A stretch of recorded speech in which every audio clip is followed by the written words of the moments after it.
People without pants. All right. We are live. Why are Fallout fans up? Fallout fans are up for a couple of reasons. I'm going to start at the beginning here. Spoilers if you haven't seen the newest episode. You probably already heard by now. Walter Goggins is fucking dead, buddy! And that's good, because a lot of people love him. He's fan service. His okay. character has done his work. It's cool.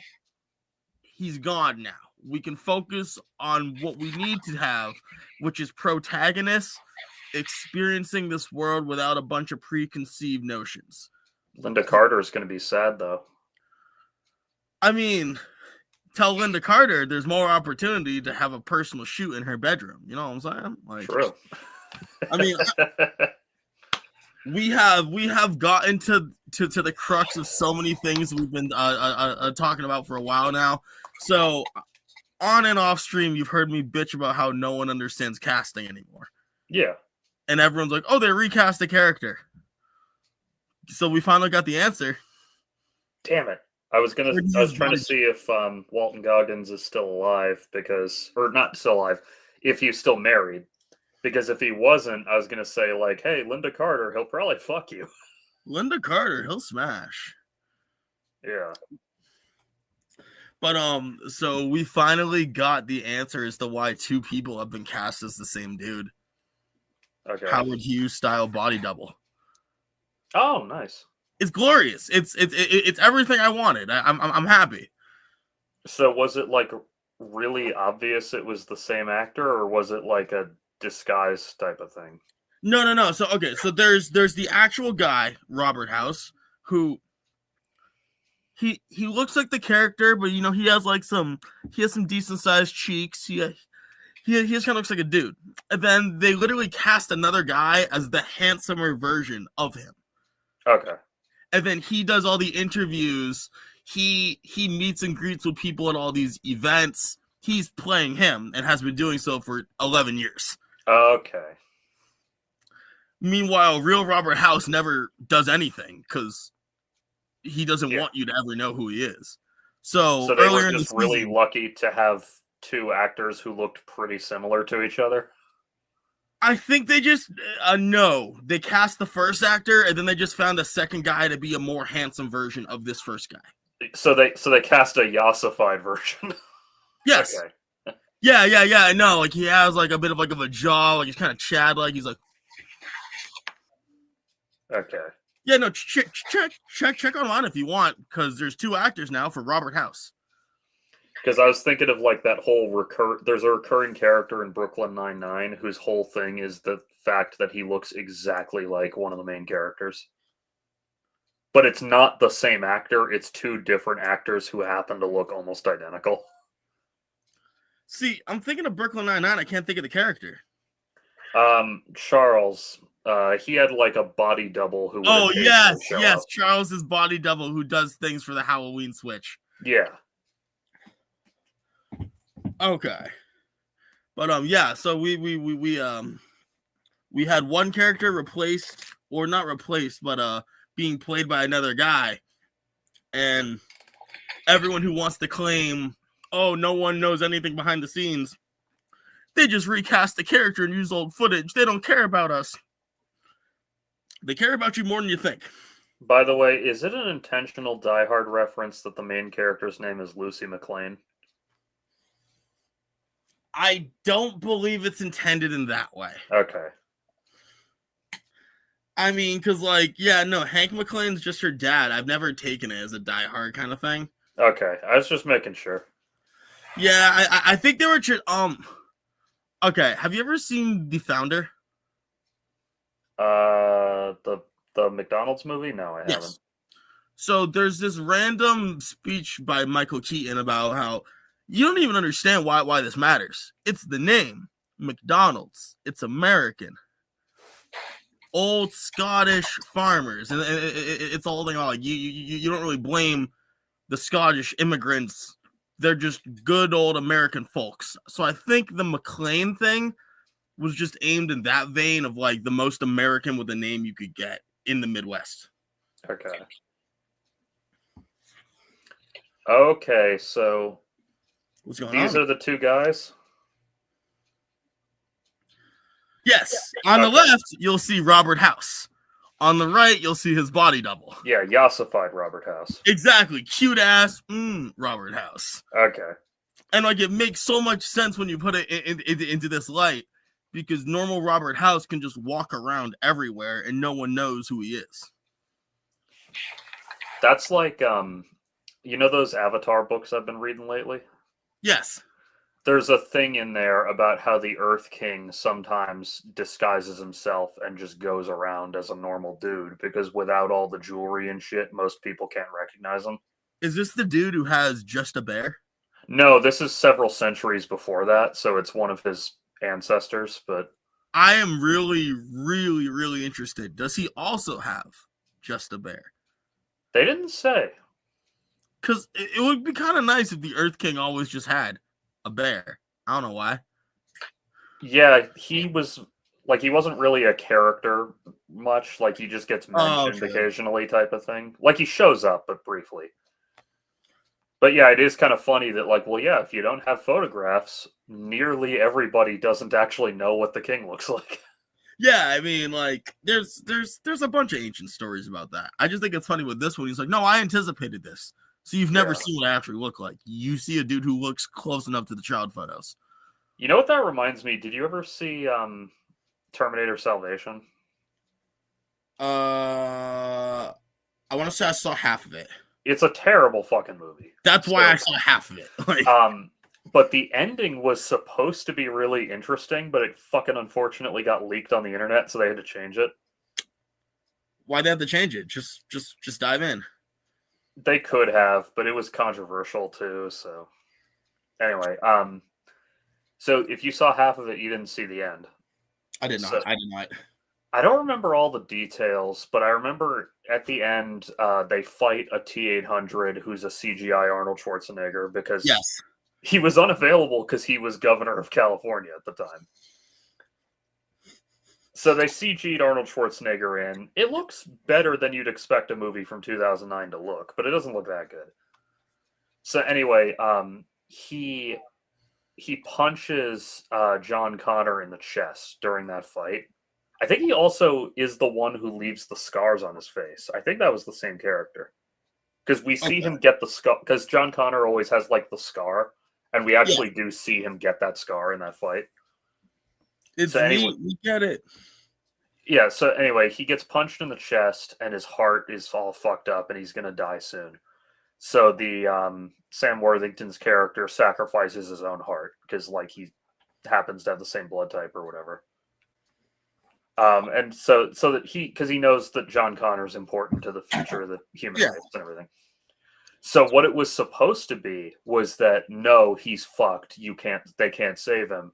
And then when he realizes that, Sam Worthington stands up and cuts his own face in the same scar. He's John Connor. Well, Yeah, they say, yeah, "What are you yeah. doing?" And John is like still conscious at this point, so he signs off on this. The two of them agree that the symbol of John Connor is much more important than the actual man. And most people don't know what John Connor looks like other than having like a rough description of what he looks like.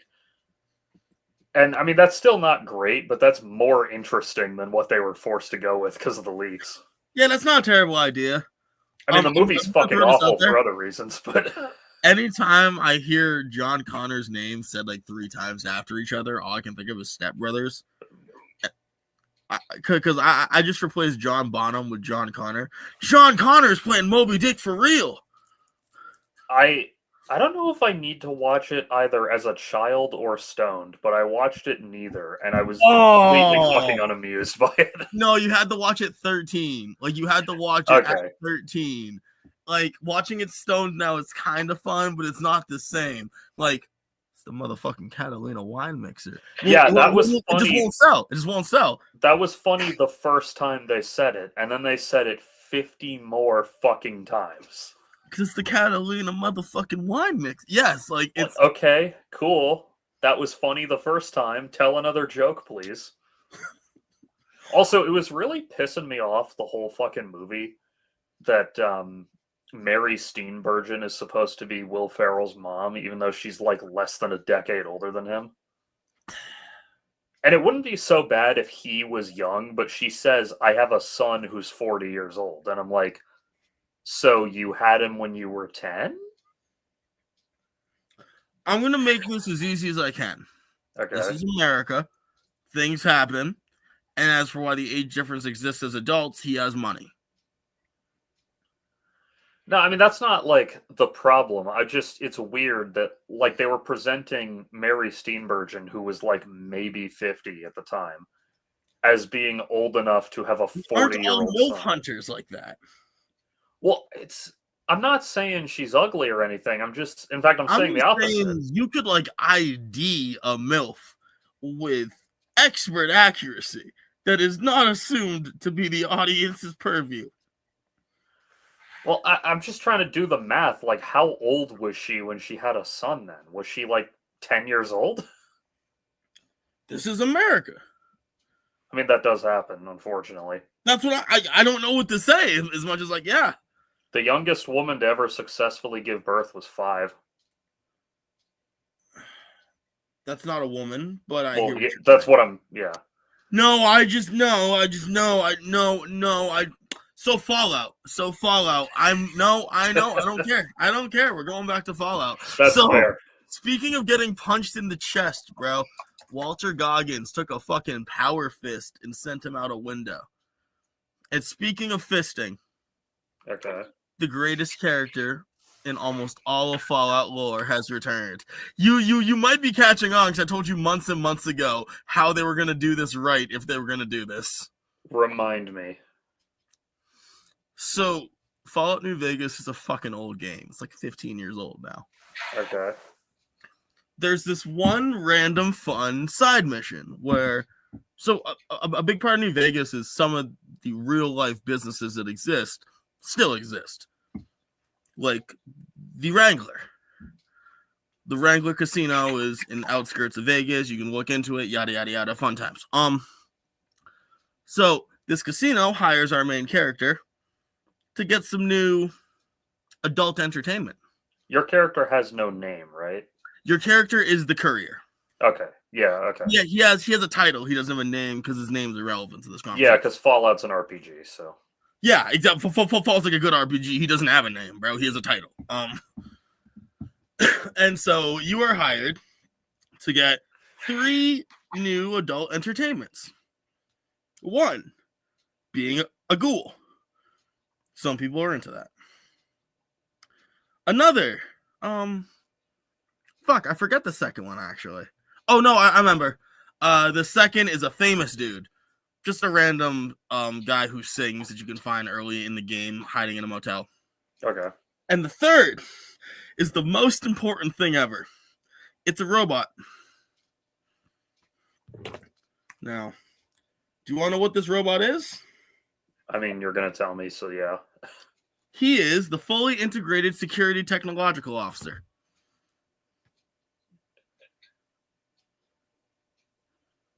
I can't spell. Remind me what that spells.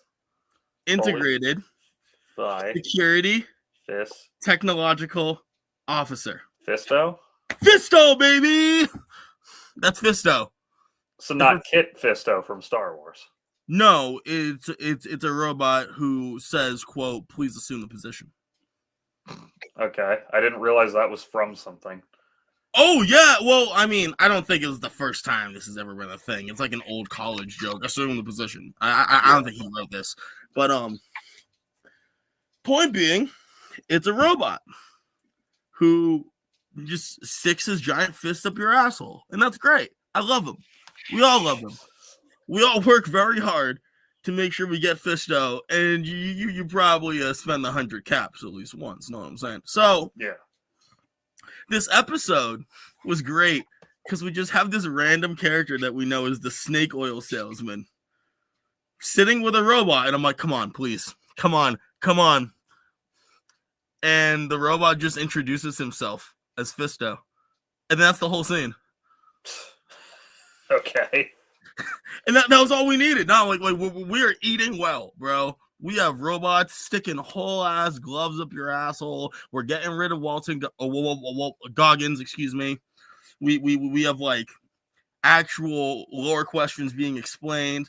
I've seen every Legion fanboy cry over the past couple of weeks. It's awesome. Okay.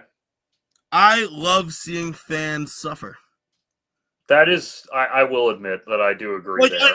I'm I sorry. don't understand Fallout well enough to truly understand their suffering, but I do know that fucking a bunch of whiny piss babies were mad about Last Jedi, and I understand that. It's that same. I've never gotten this level of like, oh, look at all you fuckers squirm, because I normally just enjoy my media by myself. So I fell down a bit of a rabbit hole while you were telling me that. What did you do? That story, the youngest woman to ever give birth, or not even woman, really. This is actually fascinating. All right. Okay. So this girl, her name is Lena Medina, plus the middle name and everything. So she's still fucking alive. She's 92. She's a Peruvian woman who became the youngest confirmed mother in history when she gave birth to her son Gerardo at age 5 years, 7 months, and 21 days. Based on the medical assessments of her pregnancy, she was 4 years old when she became pregnant, which was biologically possible due to precocious puberty. Okay, I have to. Okay, who? Nah, because let's fucking. Okay, because you're fucking making me think about this. I'll think about it. If it's precocious puberty, that means that her partner most likely had to be older. Because it would be unlikely for both of them to suffer from this. So what the fuck is this? So, right here, identity of the father. Medina, again, it's her dad. Still alive. It's her dad. I don't like this, but it's her dad. Well, funny you say that. Medina has never revealed the identity of the father nor the circumstances of her impregnation. Escomel, who I guess is one of the... Oh, he's the doctor who reported her case. He suggests that she might not know herself as she couldn't give precise responses. Lena's father was arrested on suspicion of sexual abuse but released due to lack of evidence. Obviously, she might not fucking know. Oh, yeah. God forbid she might not understand No. Yeah. Okay, literally, if you're listen, if you can't get that father in jail for the actual crime, put him in jail for negligence and keep him there until he's old and gray. Oh, I agree. You don't have to fucking convince me of this one.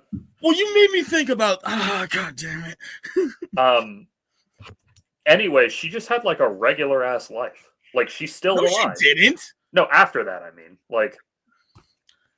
Whoa! What does that even mean? So, hang on. Who the fuck is Lozado? Because I skimmed this, so I don't know everyone's last name. Fallout was such a more fun thing to care about. Yeah, don't worry. We'll go back to fun stuff after, but this is fascinating. I don't even know that it is. It's just like sick possibilities. Anyway, so it was, my cat is watching you on the computer. She's very worried. Yeah, that makes sense. So, I'm worried too, AK.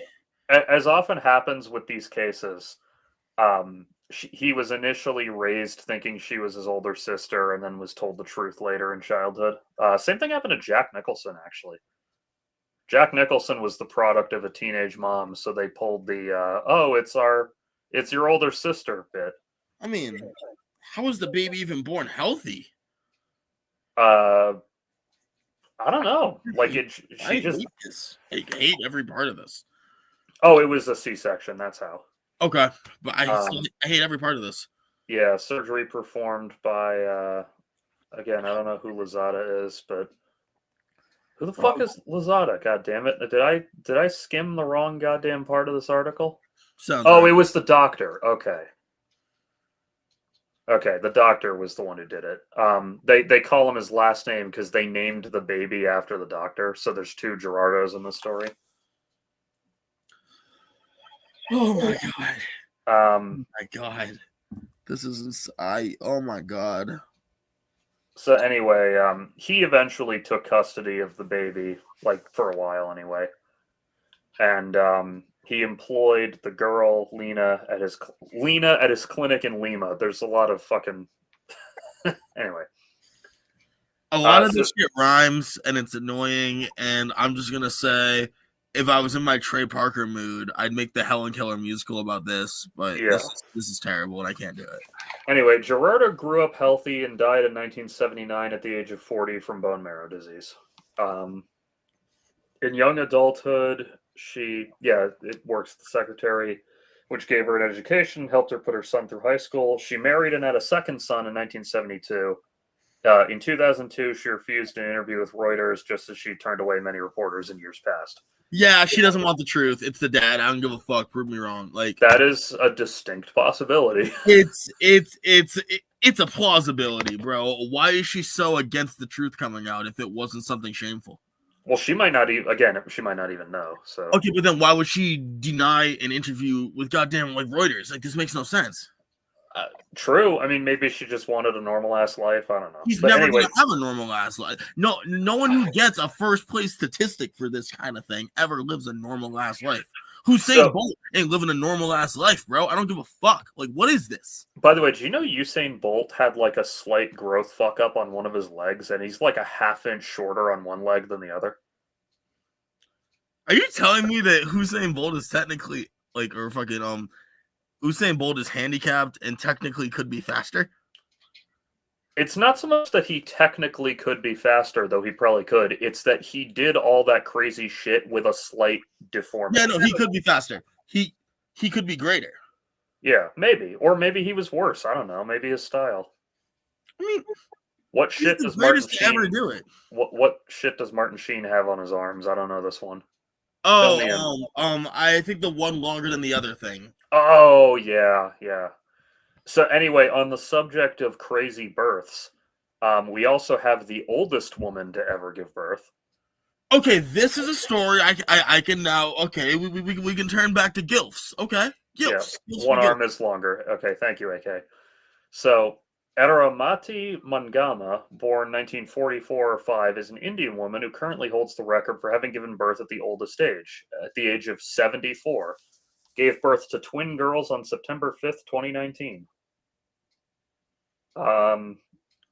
Jesus fucking Christ. Okay. Wow. This makes sense. Yeah. The couple is believed. So they were married in 1962, which is awfully young to get married, but in that time and place. I mean, is it awfully young to get married if you consider the culture? Well, that's what I'm saying. Couple were unable to have children until she was impregnated using in vitro.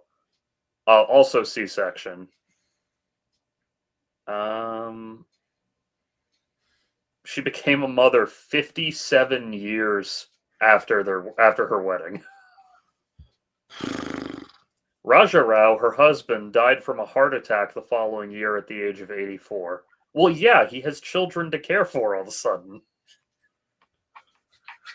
Also, he was way fucking older than her, and she was barely an adult when they got married, and that's kind of gross. Hold on, how old is the difference? I'm not catching. We don't know her exact date of birth, but if we're saying 44, she got married in 62, so she was like 18 or maybe even younger, and her husband was a decade older. I mean, or I guess 9 years older. To be fair, even using modern standards, if finances are involved, it's a very valid thing. Yeah, I mean, it happens. Who the hell is this guy? Oh. This guy is the oldest father ever. But that's not as impressive because he can pretty much... If you're a man, you can pretty much be in heat till you croak. I mean, being in heat ain't nothing. It's growing the baby and not dying. Yeah, exactly. A vegetarian who claimed to engage in sexual intercourse around 3 times a day. I don't know about you, but this guy is giving me like cult vibes. Yeah, maybe a little. Oh, even his wife was pretty old. His wife was 49. Okay. That's not ancient. Died at 104. Feb 2020. Dying in February 2020 is your body knowing the right time to call it. Yeah, that was... Nah, that is you pulling out in the moment. That's not so much Last Chopper out of Saigon as it is Last Lifeboat off the Titanic. Well, guys, I mean, there ain't much going on this planet for a couple of years. I think I'm out. Yeah. Oh, and then there's also this story about Mumsy. She doesn't have her own article. She just... Why are we doing this? Because I fell down a rabbit hole. That's what this show is. We fall down rabbit holes. But you know what Alice did? She got out of that hole. That's true, eventually. And we'll get out when I end the show in an hour to go watch The Pit. Oh my God.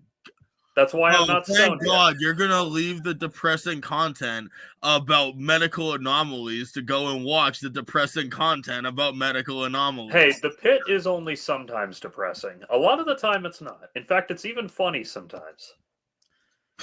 Okay, buddy.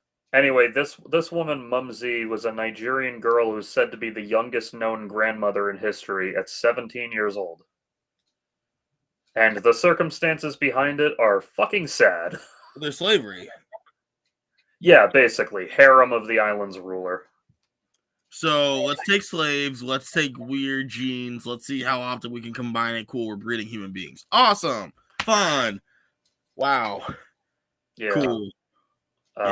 Now, this one's notable for having been a long fucking time ago, because she was born in, as it says here, either 1875 or 6. Can I just point out how wild it is? Okay, so like, let's acknowledge that this information first comes from Ripley's Believe It or Not. So let's look at this page here, folks. Let's look at this Ripley's Believe It or Not here page. So she's Egyptian, so you obviously know we got to put a cat here somewhere. How dare I not have a white man on this fucking page? She's not even Egyptian, by the way. She's Nigerian, but in this era, they were the same thing. But they stylized it in a very intentional way. So even if it's not meant to be Egyptian, it's meant to be Egyptian culture. It was the only part of Africa white people could be expected to know in 1929. Whoa. Don't forget about South Africa, because they had that on lock. They knew about that one. Well, yeah. Was South Africa as we know it even around then, or was it still... No, they were still doing Boer bullshit. Yeah, okay. So it was a very different place. I mean, you had what is it, Zambia? Not Zambia. What the hell is the BIA that the Boers ran? Zimbabwe? Well, that was Rhodesia they ran. There's that, but I'm thinking of Zambia, maybe? I think it might be Zambia. But there's anyway, lots of African countries with Z's in their names. I mean, it's a translation thing. Like, it's like true. if you do like Chinese to us, like English will have a lot of X's, but like they don't have an X. It's just I mean, they don't call it Germany over in Germany. Deutschland? Yeah. Oh, you're talking about the fatherland? They don't call it that anymore because last time they did, it ended really badly for them. I mean, honestly, they don't call it Germany unless things are going to go really bad for them. You know, I'm just speaking as someone who knows like the various kingdoms, and actually, it's interesting. 2 generations of too young to be a mom. Funny enough, that's what I said about Lauren fucking Boebert, who's now a grandma at age like 36. No, I know exactly how I'm segueing this, because did you hear about fucking Elliot Page's book? What about it? Speaking of too young to be a mom, Elliot Page has released their book talking about a lot of their old shit with Juno. And like they just randomly were like, yeah, me and Michael Cera used to fuck all the time. Oh, I thought it was someone else that he used to fuck. No, the person formerly known as Ellen Page, now known as Elliot Page, yeah, and Michael Cera used to smash. Oh, I thought it was Paul Rudd. Paul Rudd is who you're thinking of, I think. No, not that. It was because Elliot was a lesbian before transitioning. Well, that is the thing, is they're kind of being more open about, well, it's complicated. Well, yeah, but that's not why. It's because I've heard that exact... Yeah, here it is. Page had a relationship with Olivia Thirlby during the filming of Juno. Yeah, but no, they just came out in their book as like Sarah was bending that back, bro. Fair enough. That guy was very attractive. I'm sorry, what? That guy, Elliot Page, was very attractive. And now he still is, but a different kind. I just wasn't sure if you were talking Michael, so it was hard to tell for I the mean, moment. Michael Cera ain't ugly either. He's Well, a little that's where weird I was looking, like, but what nah, are you bro, gonna do? because like Scott Pilgrim, Yeah, Listen, I mean, I'm the last person on Earth who gets to criticize anyone else for being a little weird looking. So, I mean, you're not the last person on Earth. You are the first giant from Skyrim. I'm sorry. yeah, again, I'm only 6'1". It's how white you are combined with being 6'1", though. Everyone in Hollywood's all over the sex spectrum. Exactly. Unfortunately, that extends to age as well, if you know what I mean. What about we're getting off the pedophilia topic? Are you not following? Yeah. Oh, speaking of pedophiles, Trump. He's doing this bullshit again. It's not actually very interesting, but I named the stream after it today. Yeah, he's threatening fucking to invoke the insurrection shit because, like, I don't know, an ICE agent got stared at too long. It's a bunch of bullshit. No, AK, not exactly. He didn't get the Nobel Peace Prize. The lady who got it is cucking herself out to him and tried to give it to him, and the Nobel Committee was like, that's not how that works, you can't. Just because you physically hand him the certificate. I'm so confused because, like, why did she think she could do that if she was smart enough to win the Nobel Peace Prize? She knows she can't. What it is that she really badly wants to be president of Venezuela, and she thought that if she gave him the medal that he would make her president of Venezuela. I mean, Nobel didn't invent dynamite. This is not completely out the realm of how this shit works. Yeah, and as much as I hate to say it, she is not the least deserving Nobel Peace Prize winner ever. That goes to Henry Kissinger. Malala. Wait, who? I'm about to get so much shit for this. All right, let me hear this one because I don't fucking know enough to. Malala Yousafzai. I'm sorry, my stutter's terrible today. That's fine. She should not get a Nobel Peace Prize. Why not? What'd she do? She got shot in the head while she was a child on a school bus. She got the prize more for the advocacy, but yeah. Okay, but then why don't you give the prize to her dad? Why don't you give the prize to the Prince of Saudi, who sent his entire mobile hospital across the literal planet and emergency time to save the child and transport her to London, where she had a bunch of surgeons work pro bono for almost 24 hours, re-putting together her head. I cannot validate you giving none of those people awards or credit or recognition. Those are the advocates. Her dad, who actively faced like cultural problems for getting his daughter to go to school, should deserve more recognition than a child who obeys their parents. That's not entirely wrong, though. Keep in mind that when I said least deserving ever, that list does include Henry Kissinger. So, okay, I mean, like, just I might have put her a bit too high up on the list. I appreciate that, but like, still, yeah, like it's fine. You have a point, but when the list includes Henry Kissinger, there is nobody else less deserving. Yeah. She's definitely never becoming president of Venezuela, but it's nice of her to play Make-A-Wish with the geriatric pedophile. Yeah, that's true. How come we're doing PDF files, guys? Just call them pedophiles. That does. If they do sex crimes, call them pedophiles. Yeah, AK, I know you're trying to, like, do what you always do because you're used to working on fucking TikTok and shit, but this is YouTube. We're allowed to say pedophile here. Also, when we get on TikTok, we're just gonna say kid diddlers. Yeah, we're just gonna very strategically cut around anytime we say some words. Yeah, don't do that. Don't That's what's Trump. I don't know. That's what's great about the term Peterphiliac, because one, you get around that, and two, you're referencing Bad Santa 2, which is a movie I love. What the fuck? What? It's true. How many puns are there for calling pedos? Oh, that wasn't a pun. It was just that the character is an idiot, so he says Peterphiliac when he means to say pedophile. Oh. Oh, okay, I get you. Like later in the movie, he also says ejaculate conception when he meant to say immaculate Immaculate conception. conception. Yeah. Like it's that kind of movie. It's filled with him being an idiot. Fair. Okay, no, I like that. I like that. Yeah, I watch those two movies not every single Christmas, but like most of them. I get very sad anytime I hear more and more people talking in TikTok slang. Oh like, my I think I fucking saw god! some film that talked about unaliving someone, and I almost like threw my laptop across the room. Oh yeah, when they put the word unalive in the Minecraft movie, I already hated that fucking movie from word one, and that just like sent me off on a fucking tear. So I did watch the Minecraft movie. I hated that part, but I thought it was at least trying to be tongue in cheek about it. It was. Oh yeah, grape. Anytime someone uses grape as a word for rape, I just think of the fucking grapist from Whitest Kids You Know. I will grape you in the mouth. I'm gonna tie you to the radiator and grape you for decades and decades and decades. Now, just to be really, really clear, people, he is dressed as a Welch's grape. It's like the Fruit of the Loom costumes. Yes, it is the most grape costume you could be in. It's very clear in the time.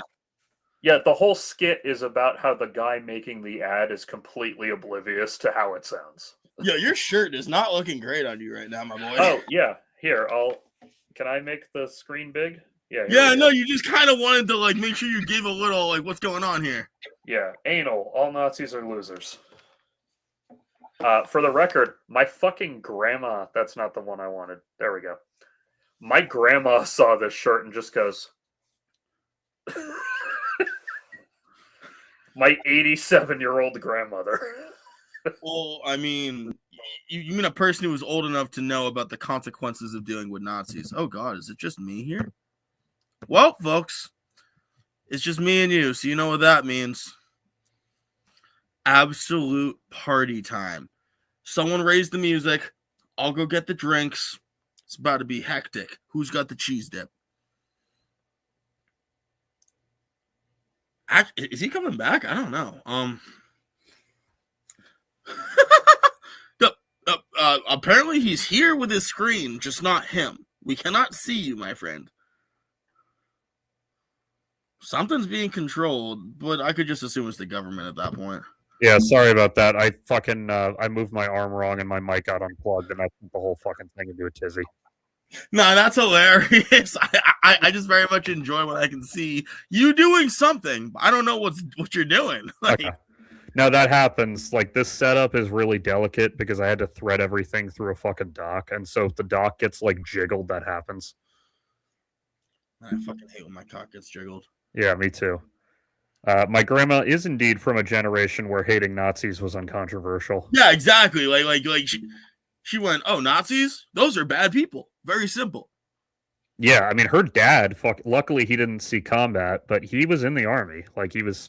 I mean, if it's fighting Nazis, I'd be glad to see combat. I'll shoot a fucking fascist in the head. Oh, he was supposed to go over. He just had, like, a medical emergency literally on the dock, and they were like, yeah, we're transferring you to a non-combat thing because of some chronic condition. Yeah, that's just timing sometimes. He was also like 30-something, so he was a little old for like the combat stuff anyway. Listen, I've seen Starship Troopers. I know what I can do. Yeah, true. I love that fucking movie so much. I saw someone unironically quote Starship Troopers again where they're like, I'm doing my part, and I'm like, oh, you sweet summer child. Well, I quote that all the time too, but when I say I'm doing my part, I mean like I'm buying a ticket to this movie so that Hollywood sells real movies again. I'm doing my part. No, that's fair. Well, like, back when Helldivers 2 came out like a year or two ago, God. Because all of a sudden I started seeing Starship Troopers discourse all over Twitter, and I was like, is there a new movie or something? The game is just Starship Troopers with extra steps. Yeah. But there were a ton of like conservative accounts probably intentionally not getting that Starship Troopers is satire. So, let's be honest and fair with our audience. Not realizing the movie was satire. Yeah, we're talking about the movie, not the... because the book was semi-unironic. Yeah. The book's unironic. The book's the guy doing a thing. They asked a filmmaker to make a movie, and he's like, "Am I the only one seeing what this is? Are you guys serious?" Yeah, Paul Verhoeven understood the book better than anyone else, so he was like, "Oh, I see. I get this. I can do that." Well, the reason I don't get how people don't get that it's fucking satire is that there's literally like do you remember the scene where he signs up? Yes. Yeah, so for those of you who haven't seen it, he walks into the recruitment office and he says, like, I want to enlist. And the guy, he's sitting at a desk exactly how I am in the exact position I'm in, like with just this hand. And he goes, well, we're happy to have you, son. The military made me the man I am today. And then he rolls his chair back to grab other something, hand, revealing that he has a prosthetic hand and is missing both legs. I used to be immediately after he says, the military made me the man I am today. Okay, I'll tell you the unfortunate reason.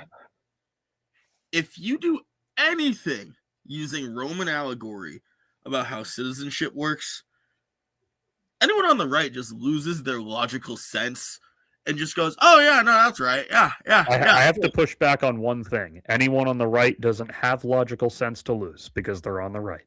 Well, as long as we're talking far right, I mean, yeah. I'd say the centrist right people just go back and forth. I don't really mind them. They don't really exist anymore, for better or worse.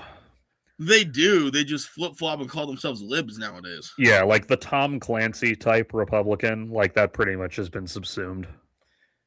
John McCain is dead. Yeah. There's no way around that. I was saying earlier to somebody how probably the last bastion of neoconservatism was John McCain. Well, no, I was going to say was the fact that really early in the 2016 campaign, in fact, it was early 2015. Yes. Jeb Bush said, hell yes, I'd go back in time and kill baby Hitler if I could. You legitimately could not say that in today's Republican Party without pissing off half the base.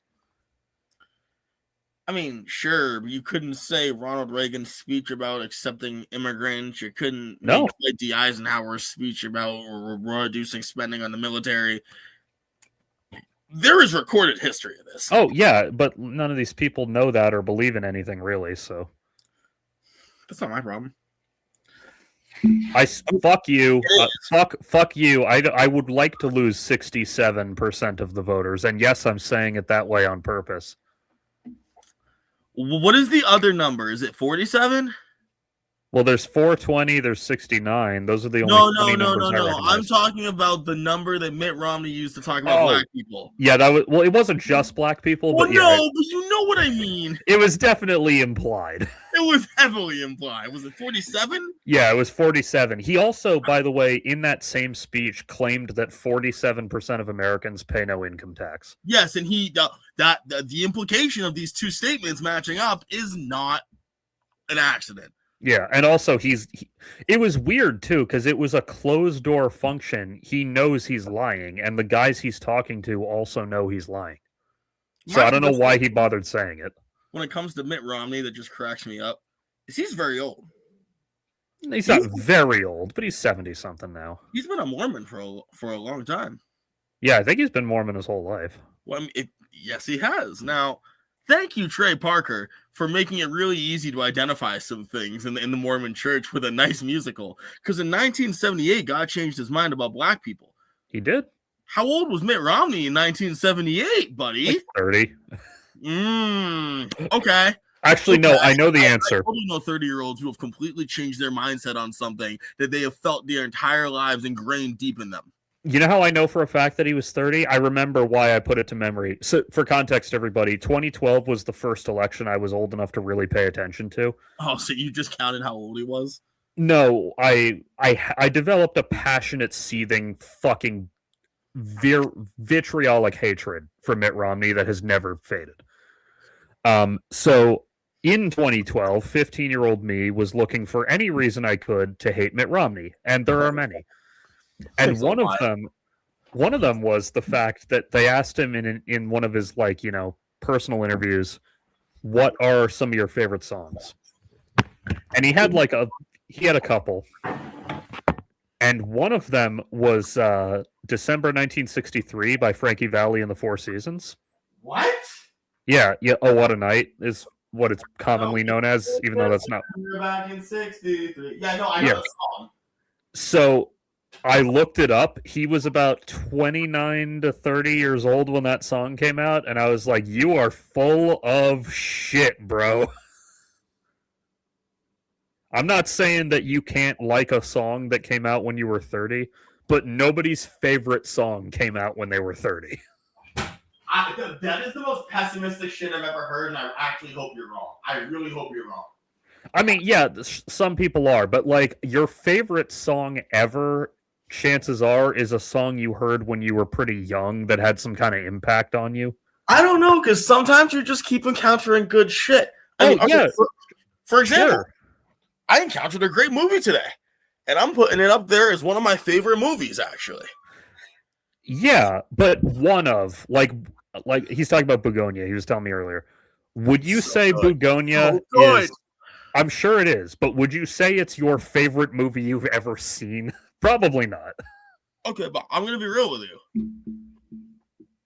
Am I not allowed to have any more impactful moments on my psyche or my feelings at this age in my life? Oh no, you are. It's just that again, I seriously doubt I'm that gonna a take song my Mitt future Romney wife out heard. for our future date, out to that song, out to that movie. I don't know. Maybe You it don't is, know. but well, also again, it's Mitt Romney. I don't believe a fucking word he says. Oh yeah, I mean that is 100. Like Mitt Romney's not getting this. I'm just saying I hope that's not a rule Yeah. for all of us. No, like if Mitt Romney walked into my house dripping wet and said it's raining, I'm fucking checking before I grab an umbrella. Like that's how little I trust that motherfucker. Like Mitt Romney, I live in the Mojave. What are you talking about? I was raised in Massachusetts, so hating Republicans came free with my birth certificate. Fucking true.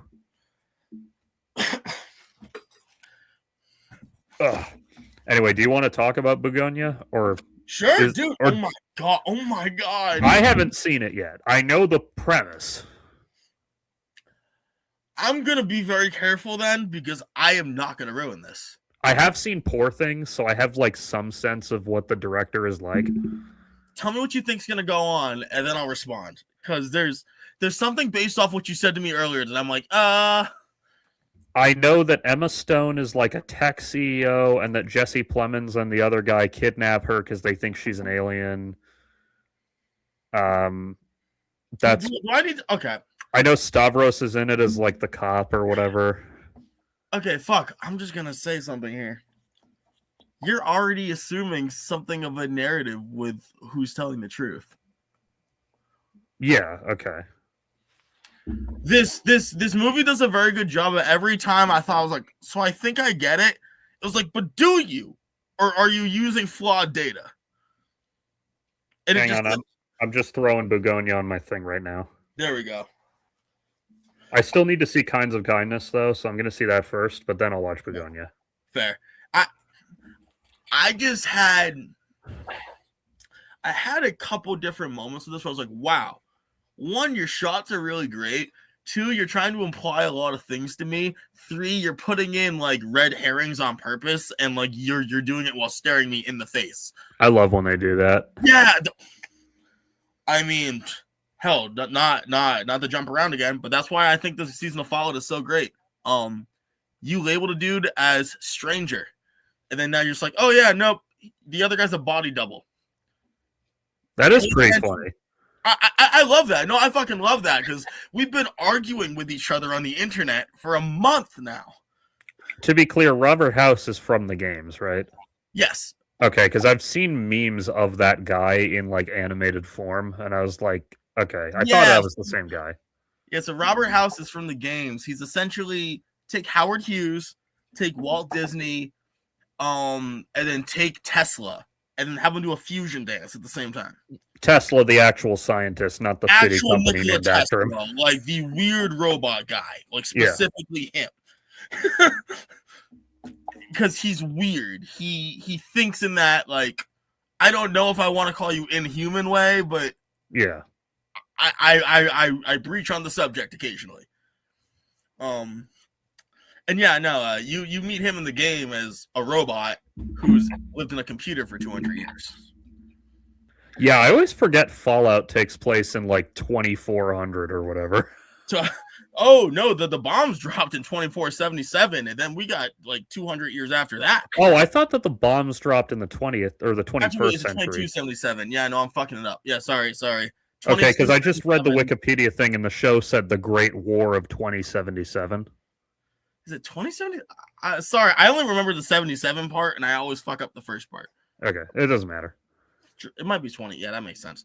But yeah, no, they're far as fuck from us now. Okay. Like we still haven't experienced the timeline that the Great War happened in yet, or like that level. Because I remember joking with my buddies back in the day, like I think it was like 03, the dad from the Jetsons was born type shit. Yeah. Fucking, it was something like that, wasn't it? I think it was 03, George Jetson was born, because I remember being like, "Yep, everyone, look, it's coming." But like half of these George Jetson, his boy Elroy, Jane, his wife, copyright infringement. But yeah, no. So then you pretty much experience this game, and like there's a bunch of chat logs and previous entries and photos and stuff of him as a human. But this show is the first time we've gotten to see it. But it was such a clear, defined thing that like he had a role to fill, not a role to make, if that makes sense. Yeah. Sorry, I was just trying to find something that I was going to talk about, but I can't. So I'll just. Fine. But Jesse Plemons, okay. Can I just point out, I hate him, and it's not his fault. He's just so good at being hateable. No, it's Vince. It's Vince. I was at a very impactful part of my life when I consumed Breaking Bad the first time. Yeah. And I can logically try to not do this. I can sit there and try to separate Todd Alquist from Jesse Plemons and be like, nah, Jesse Plemons, you did a really great job playing this role. You were able to detach your feelings sometimes, but then apply them in other times and like give this. He's perfect at being a sociopath. I don't know how else to fucking put it. And I hate him for it. And he's so good. You're gorgeous. You're great. I hate you. He really is good. Like, he's so good. Stay away from my family. Yeah. I absolutely adore every time he does the work. That's me with Mark Ralston, because the first live action role of his I saw was Shawshank Redemption, where he plays the fucking prison rapist. So I already knew who you meant. Yeah, no. Wait, tell me if I'm crazy. Is that Rorschach? No, that's Jackie Earl Haley, who Okay. now he did play a sexual predator in the movie Little Children, but that's a different movie. He also played Odin Kincannon on Preacher, who was also kind of a fucking degenerate freak. Who else? I mean, Rorschach's a degenerate freak. Let's just start there because we're on the right side of reading Watchmen. True, though he's kind of a Volcel freak instead of a degenerate freak, but well, yes, he's a degenerate because he doesn't recognize himself as filth, but he recognizes everything around him as one. He was the one good part of the Nightmare on Elm Street remake. He was great as Freddy Krueger. The rest of the movie is not very good, but he was great as Freddy Krueger. I didn't know that was him. Yeah. Oh yeah, he was also in the fucking god-awful RoboCop remake too. So I'm not saying it was good, but I didn't hate being there. Oh, God, watch it again. Okay. I watched it again like 10 years later, and I forgot how fucking terrible it is. Okay, I think there's just that one scene that I enjoy. It's like, oh Christ, oh Christ, yeah. Oh Christ. That became a meme, and I was like, because I remembered that scene for like a decade, because that scene is actually good in a movie that otherwise sucks. I think I just carry that scene as how good the movie is. Oh, there's also the scene like immediately after where they're demonstrating the tech, and they do so via giving the guy the robot hands, and he cries as he realizes he can play guitar again. That scene is amazing. The entire rest of the movie fucking sucks dick. The overlaying satire by Samuel Jackson. Well, yeah, the satire is still there, but it's not as good as it was in the Well, original. no, but I like Samuel Jackson doing it. I'm saying. Yeah, like him playing like basically Bill O'Reilly. Yes. I'm saying that like I do like that role. Yeah, That's like there's stuff in that, like the dressings of that movie have some good stuff in them, but the movie itself fucking sucks dick. Yeah, I'm gonna have to go back and restudy that because I think I just got caught into a couple of those things. I actually saw that movie with A.K. Hirsch way back in the day, and the reason I remember that Jackie Earle Haley is in it is because he is the guy. He's like a military commando dude who works for OCP. Okay. And he's pointing out like flaws in RoboCop that you could solve by turning off the human part of him or whatever. Like, of course. So when he's pointing out like, oh, he reacted 0.3 seconds too slowly this time, he says, I wouldn't buy that for $1. And when he says that, I heard A.K. Hirsch next to me go, ugh. Okay, so let me throw this out here. Imagine you took the good parts of the remake of the RoboCop movie, right? Yeah. And combined them with the good parts of Chappie. You'd have an actual movie. You'd have an actual film. Yeah. Like you could totally use that shitty Australian guy way better if you combine both these things. I don't know. There just seems to be an option here. I have not seen Chappie since theater, so I remember not really liking it, and I remember some stuff from it, but I don't I don't remember it super well. Chappie gonna bust a cap in your ass. Yeah, like I remember Walk Like Daddy, and I remember the whole like so dumb. Like I just remember the whole time thinking this movie has ingredients that work, it's just not coming together well.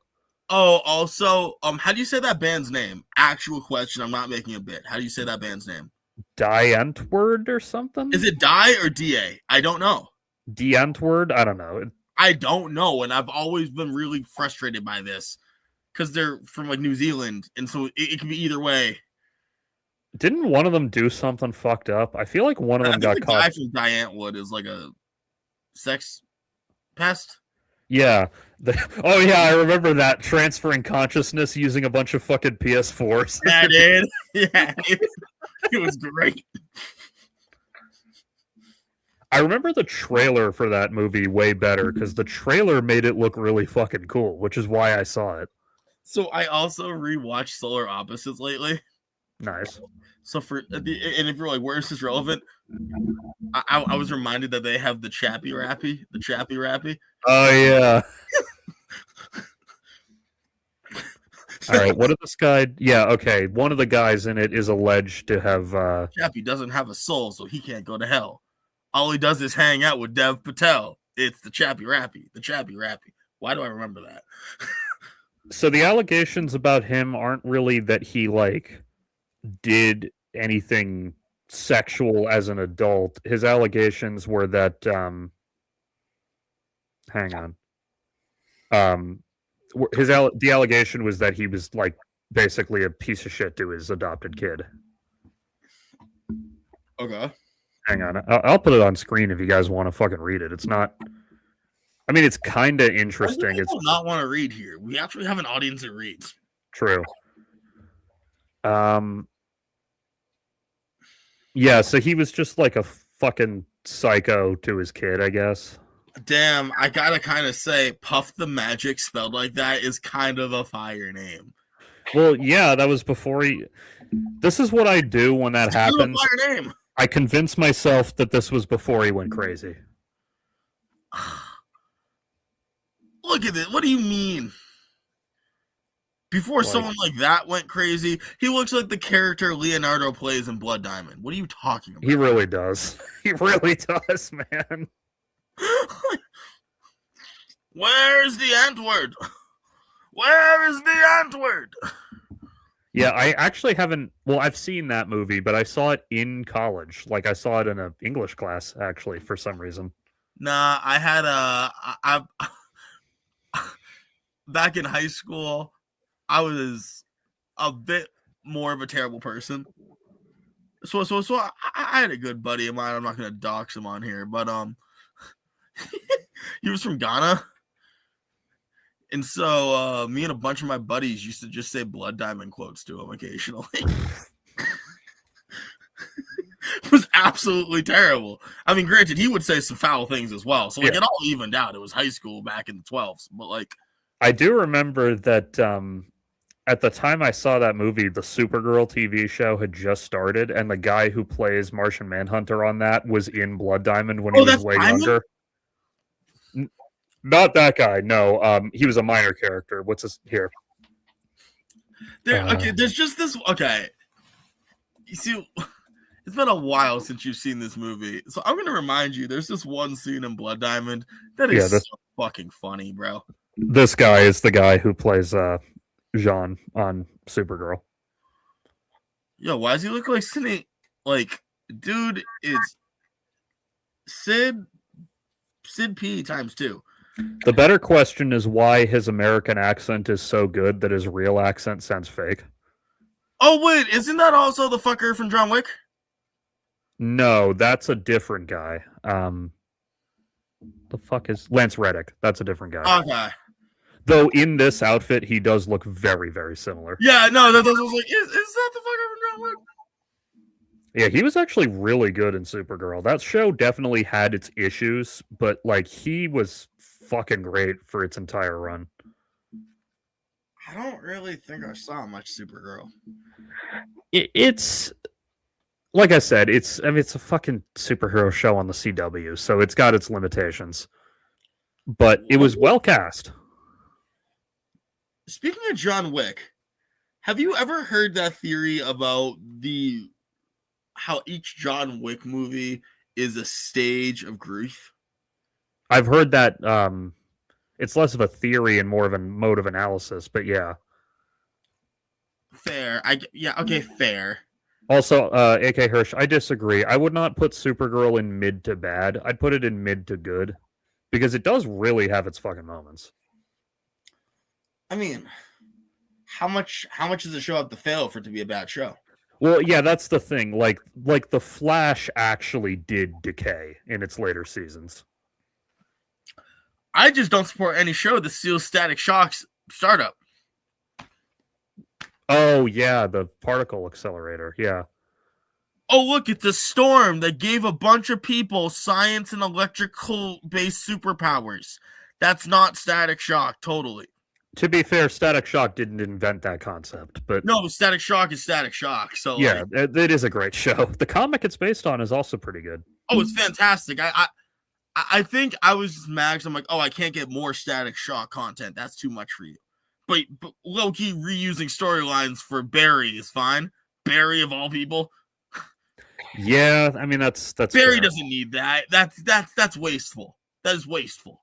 But as, like, for Supergirl specifically, I mean, like I said, it is limited by the fact that it's a CW show. But, like, the actors in it were good. Some of the storylines were cool. I don't know, like, they gave us what was until recently my favorite Superman in that show. And then you finally got the GOAT. Yeah. I honestly feel bad for Tyler Hoechlin because he was amazing in that role, but the same year his show Playing It finished, the movie came out. When do I get more Lex Luthor? What do you mean? I mean, like, I got a brief little cock tease in Peacemaker, like, you know what I'm saying? Like, I get little, like, flashes, so I can't assume I have to wait till the next Superman media to get more. Well, the next Superman movie is only, like, next year, assuming they stick to the currently scheduled release date. I mean, he should show up in other shit, though, right? Like, I'm sure he'll, if not show up, at least get mentioned. I just really like, because that's Holt doing it, right? Yeah, Nicholas Holt. I just really like the way he's playing him. And, like, he's so angry and so egotistical, but not Jesse Eisenberg acting like a megalomaniac. Yeah. It's because, no, you fucking idiot, I'm better than you. Like, should check out Supergirl then, because again, until recently, my favorite Lex Luthor ever, John Cryer. And yes, John Cryer, the fucking 2.5 Men guy. How old is he? How old is the character or the actor? Yeah, no, Lex, not John Cryer. I don't give a fuck about that. They don't say, but assuming he's of similar age to Superman, he's probably like late 30s to early 40s by the end. She's been doing his shit for a while. Yeah, because that's part of what makes Supergirl interesting, is that in this world, Superman has been around for like 15 plus years just at the beginning. And then the show ran for 6 years. Okay. I prefer the Lex from Superman and Lois. He was also great, but he was the polar opposite type of Lex.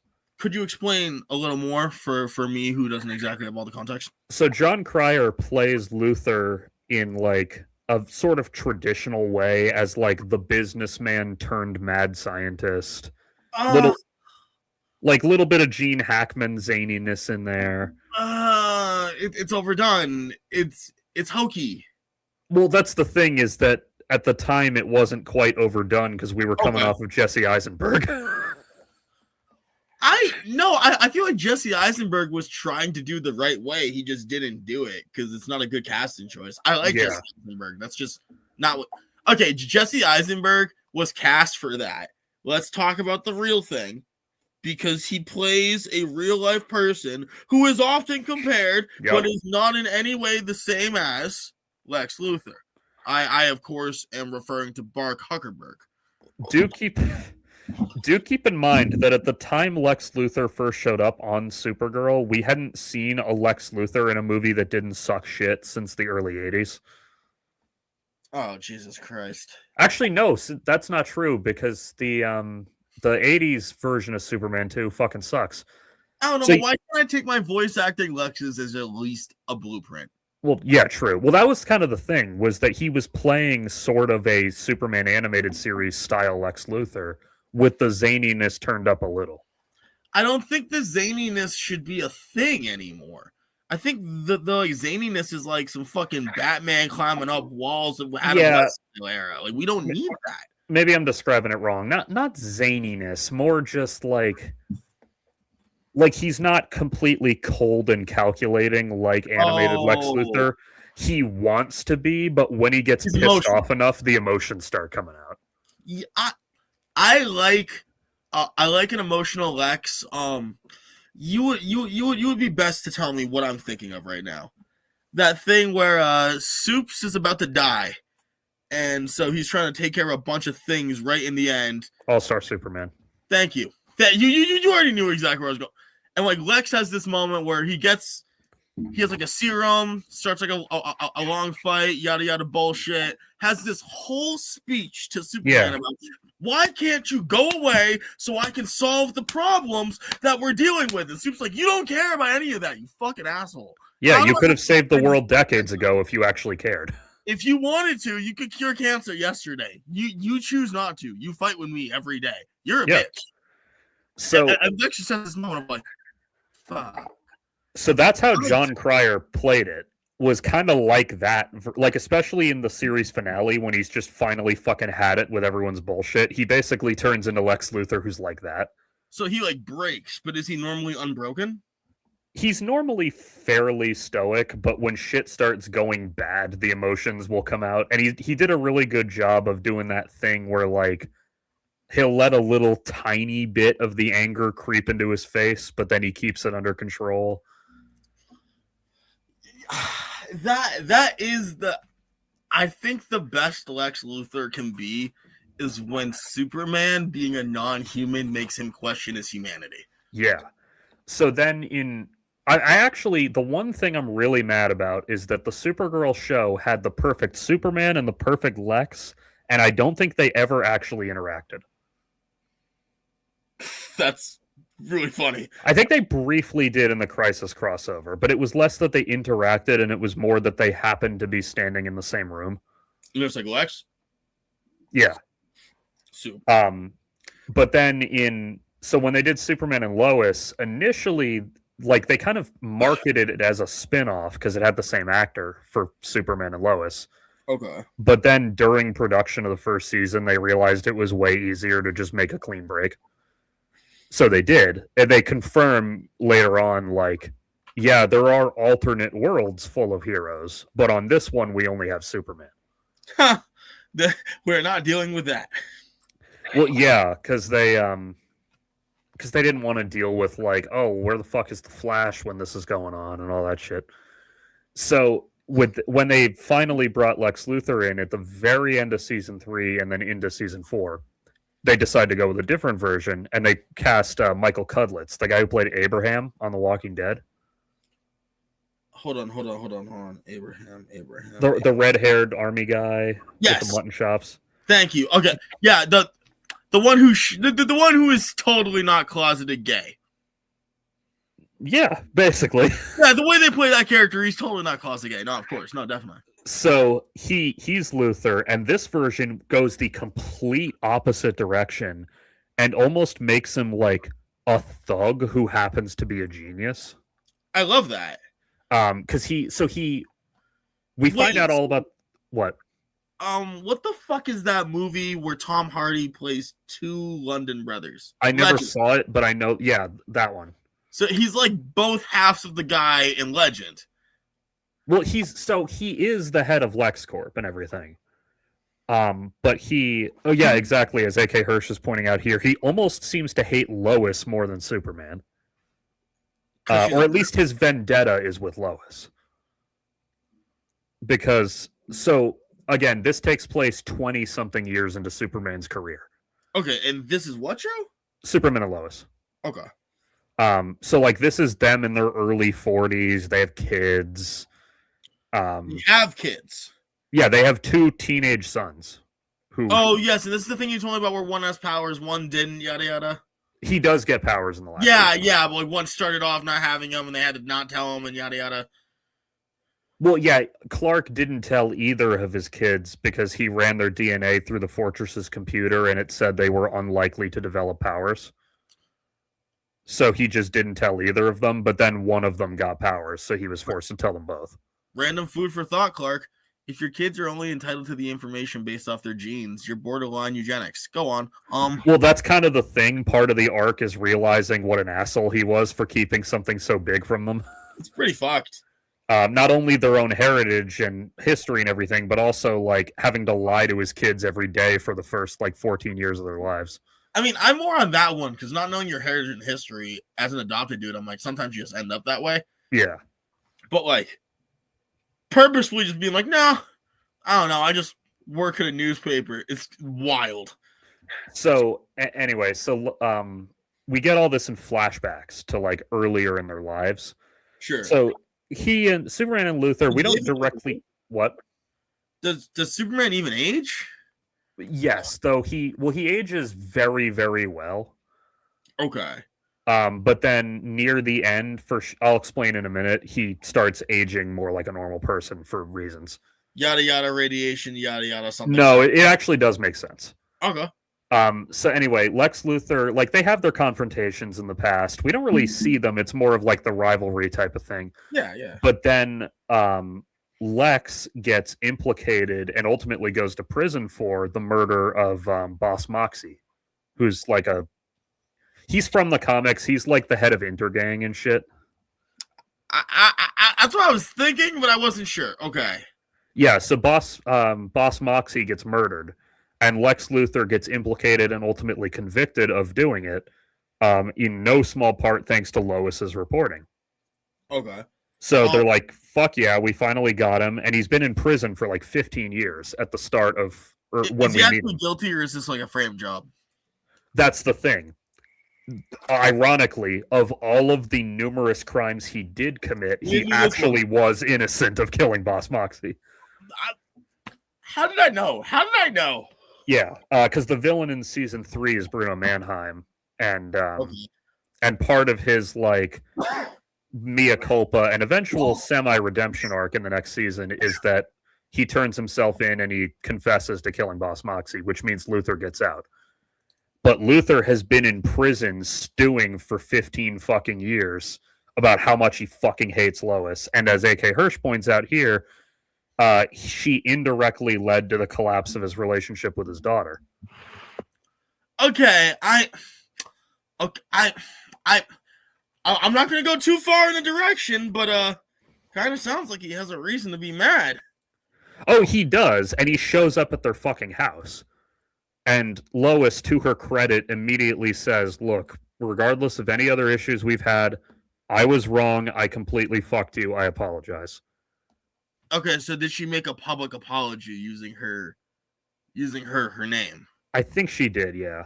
Okay, cool. Or at least she wrote a statement. She didn't. Yeah. No, that's all I mean. Just because like her like words have weight. Yeah, no, she not only officially retracted it and but so then like personally apologized to him. But that's not fucking good enough. So what he tells her is, you need to quit being a reporter or I'm gonna come for you. And I then get where he's coming from, but shut up. Yeah, and then she's like, no, fuck you. I know you did a bunch of evil shit that I can connect you to eventually. So then when she refuses to retire, he's like, okay then. And then he spends all of season 4 fucking with their lives. Kind of do love that petty king energy. Just gonna say. There's even a bit where he has, I guess, like during the day or whatever, when no one's watching or when the lights are off, he has all the fucking street lamps on Smallville's main street replaced with red sun bulbs, and then turns them on so that Clark can't have powers, and they have a fucking brawl in the street. Because he's played by Michael Cudlitz, so this version of Luthor, because he's had nothing to do but fucking work out in prison for the last 50, he's enormous. Luthor works out in prison. Yeah. He also, the reason for his bald head is because he shaves it going into prison. He actually does have hair in the flashbacks before he goes. That's kind of fire. And then when he goes to prison, he has the beard too. So he shaves his head, and then he keeps his head shaved when he gets out of prison. So he looks like Walter fucking White? Kinda, though his hair's too light to look like Walter White. They still give him the kind of like sandy, reddish blonde hair. I need to see this. Yeah, here. Michael Cudlitz. Here we go. So, by the way, your name just keeps making me think of Robert Downey. Oh, true. That's all I can keep thinking of. Yeah, here he is.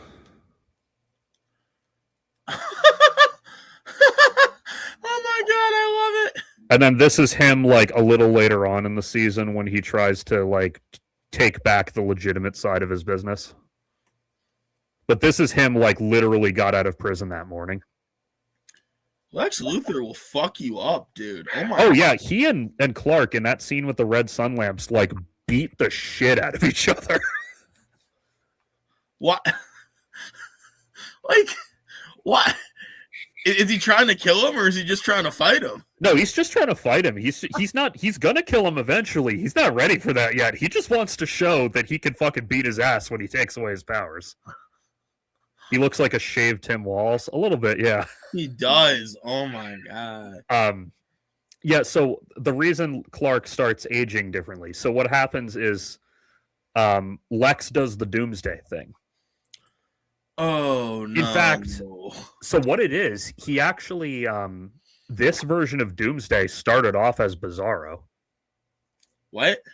Yeah, like because they did the Bizarro line in season 2 with like the alternate world and everything.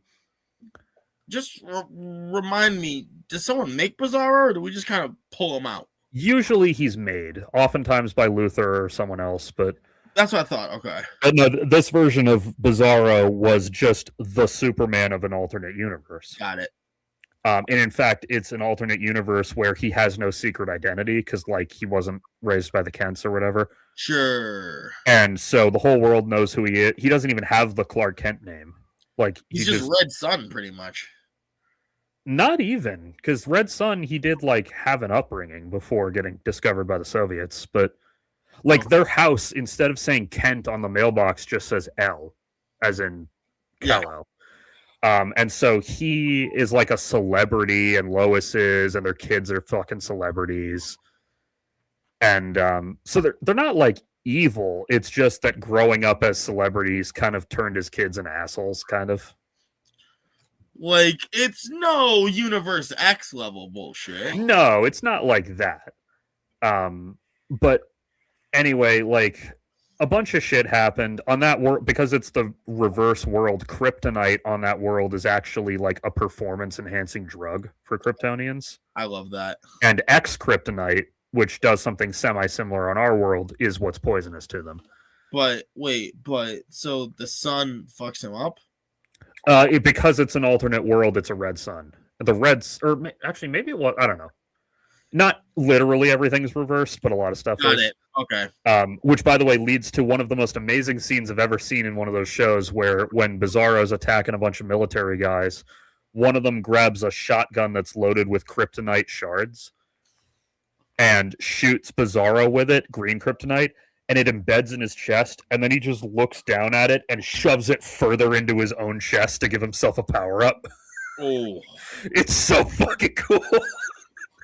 It's like, hell yeah, crack. Thank you. Yeah, well, that was part of what fucked him up and made him look all fucked up like Bizarro does, is that in order to be a stronger hero and try to save the world, which he ultimately failed at, he got addicted to kryptonite. Because he was trying to push himself to be strong enough to save the day, so he just kept doing kryptonite until he basically became addicted to it like it's steroids. So he's a Kryp head. Basically, yeah. That's why he's all like fucked up and has the blue skin and the patchy bit and everything. I love that. So anyway, they save the day, and then we don't hear anything about Bizarro for a while because he's supposed to be dead. But then Luthor discovers that he's alive, living in like the sewers of Metropolis, eating fucking rats and shit. Damn. Because he got like not fully depowered, but he got really fucked up and weakened. Okay. And so Lex shows up and he's like, hey, I've got an idea in mind that's going to be really fucking painful for you, but it will allow you to get revenge. And what little part of his cognitive functioning that was still working agreed. And what he did over the course of months, this is all in flashback happening while the main story goes on. Yeah. Lex basically repeatedly tortured him to death so that he'd come back stronger every time, because that's like a thing that'll happen with his weird genetics. So he just fucking did it till he turned into Doomsday. Huh. Yeah. So anyway, the Doomsday storyline happens where he fake kills Superman. Yeah. And specifically, Luthor says when he's dead, rip out his heart and bring it to me. Yeah. And Doomsday fucking does it. Like, they find him lying on the fucking main street of Smallville with a gaping hole in his chest. Oh, God. So, but because of Kryptonian genetics, his body's still kind of technically alive. So they put it in stasis at the fortress. And the fortress's computer says, if you can get his heart and we can put it back in, he should recover. But then that doesn't work. And Lex actually destroys his fucking heart. Like, because taken out of his body, it's just a normal ass heart. He just fucking crushes it with his boot heel. Kalima! Right in front of one of his sons, too, by the way. Nice. I'm surprised he didn't eat it. No, he's not interested in that. He doesn't even really give a shit about Superman. He just knows that he's an obstacle. But, like, just the disrespect of it. Yeah, basically. So they think he's dead for like a couple episodes, to the point that they turn on the hologram of him in the fortress, which is to only be turned on in event of his death. But then Doomsday attacks the military facility again, and Lois's dad is the general, right? Okay. Yep. That's like a consistent thing, So he gets hurt somewhere in the fight. He knows he can't fucking fight Doomsday, so he shoots himself up with X Kryptonite to temporarily give himself powers. Makes sense. And it goes terribly, and he gets his ass fucking killed.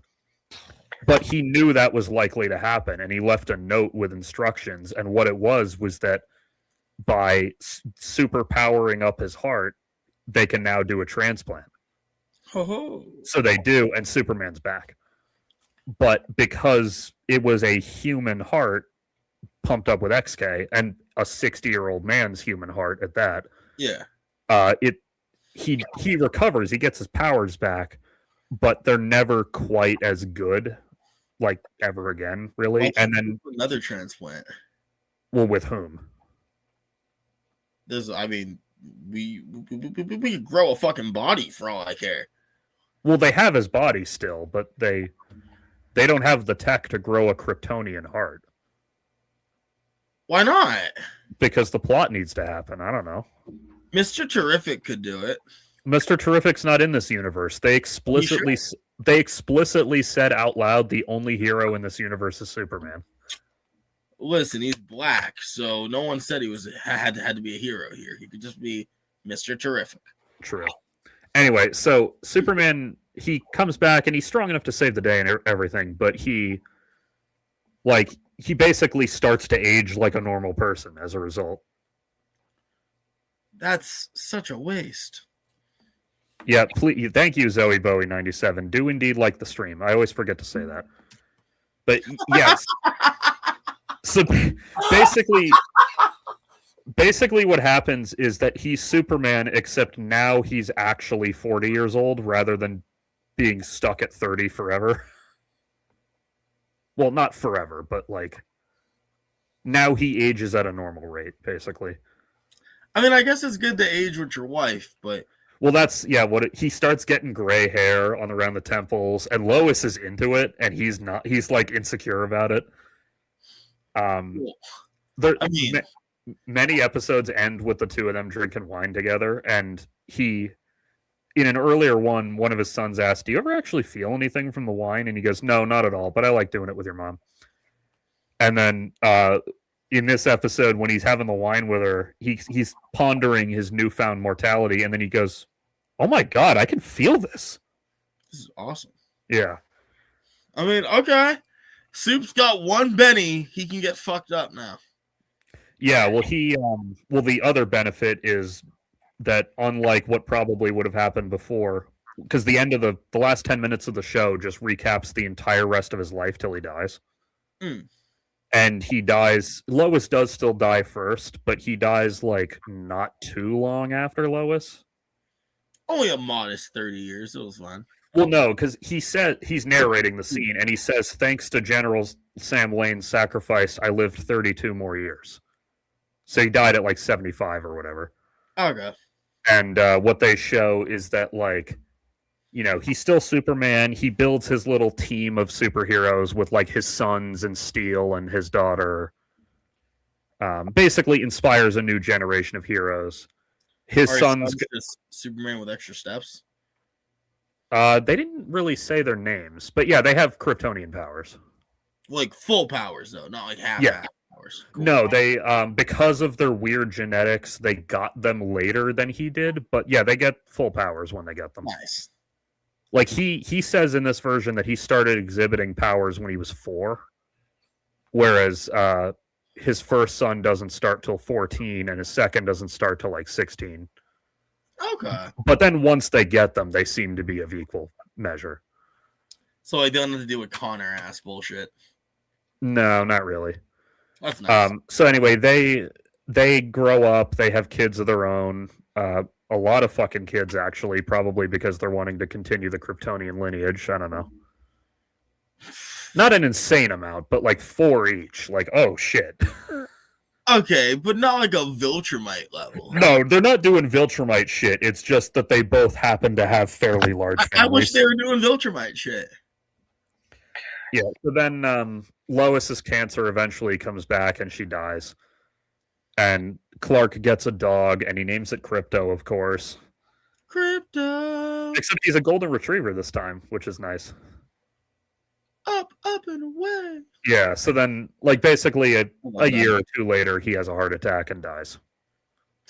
Damn. Ironically, he has a heart attack in the exact same spot on the sidewalk that his human father did. I don't even know if that's irony at that point. That's like you have to get that spot examined. Well, that spot was just one of the random corners on Main Street, so a million things happen there every day. Yeah, but how many things happen to two people one generation apart exactly? Like, well, the difference is that unlike his father, Kyle, who's one of the characters in it, who's a firefighter and therefore by extension an EMT, Kyle is hanging out with him that day when he has the heart attack, so he doesn't die right then because Kyle administers like first aid and everything. Nice. but he does like sharply decline and die shortly after. Rip. And then the last scene is like his spirit leaving his body and reuniting with Lois in heaven or whatever.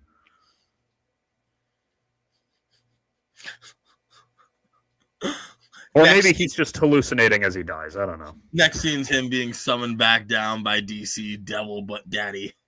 Well, the good news is that they don't need him anymore because now there's at least 2 Supermen with multiple more who will eventually have powers when they're older. I need you to remember, Superman is so needed. Supermen from the future come back and it's like, yo, can you go and fix our problems real quick, please? That's really funny is the actress who plays Lois, she was on a show called Grimm back in the day that I watched. 2 M's? Yeah. Grimm as in Brothers Grimm. Yeah. And she and her co-star from that show are together in real life. Like they got married. Ooh. And because they needed actors to play the older versions of like the 40-ish year old versions of John and Jordan, he plays the older version of John. Which is just kind of funny because he's playing his wife's son. Like she's there with the old age makeup, and then he's there with his hair like vaguely styled like John, but not really. So he's playing. So the actor fucks his character's mom. So it's a Brady Bunch scenario, is what you're saying to me. Kinda, yeah. I feel like Kyle was written to be a cop, but they also wanted him to be sympathetic and knew you couldn't do both. Yeah, that's true. In like the first episode or two, Kyle's kind of an asshole and is kind of implied to be a Republican. And then they realized they needed to make him a heroic character, so both of those things get dropped really quickly. You can't be identifiable, likable, and a cop unless it's Brooklyn Nine-Nine. True. Well, the only reason I say the Republican thing is because at one point he mutters something about like Daily Planet reporters can't keep their politics to themselves or something. But then they explored more of his character and made him a lot more sympathetic. Now, however, that asshole behavior in that first couple episodes is explainable because Kyle is in the depths of his alcoholism when those episodes take place. So him acting like a piece of shit is kind of explainable by that. Yeah, he's going through it. Well, because that happens over the course of like I guess the first season. He kind of like stops drinking because he realized that it's fucking up his life. There's actually a subplot. Oh yeah, like a lot of people say that it feels like Friday Night Lights with superheroics because it kind of does. But yeah, there's like 8 or 10 characters we follow throughout the show. Like Lana Lang is a main character. The fucking reporter Lois works with at the Smallville Gazette is a main character. What about Jimmy Olsen and his bitches? He's a main character in Supergirl. But Jimmy Olsen does eventually appear in the last season of Superman and Lois. If there's one thing I love, it's every time we just give Jimmy Olsen a bunch of girlfriends and we don't explain why. We're just like, yeah, Jimmy Olsen. Well, it makes sense in Supergirl because he's played by a very large, attractive black man. I think it makes sense always because he looks like fucking Archie. He does, yeah. So, like, he's Archie. Yeah, actually, in this version, Superman never got to become, like, good friends with Jimmy. He doesn't have a pal? No, what happened was that they were becoming friends when he was first at the planet, and then Jimmy very quickly figured out that Clark was Superman. No. And confronted him about it, and Clark had to do the, hey, I'm not Superman, buddy, you got the wrong idea, knowing that what that would do was basically tank their friendship. And they'd never be pals. Well, they at the end, because in the last few episodes, he decides, part of his character arc is learning that keeping this secret wasn't good for his family. I don't understand why Superman himself keeps it. I understand why, like, Spider-Man as a concept keeps it. Superman is Superman. Basically for the same reason, so that people don't go after his family. But, like, isn't there the opposite logic of, like, okay, I'm a reasonable person. I would never go after the family of anyone with power. So much so I'm not even going to name drop a person because I'm terrified of them. True. So, like, you're saying Oh, if that person is literal fucking God. Yeah, bro. I'm gonna just steal God's kid. I'm gonna steal his kid. That's gonna work out great for me.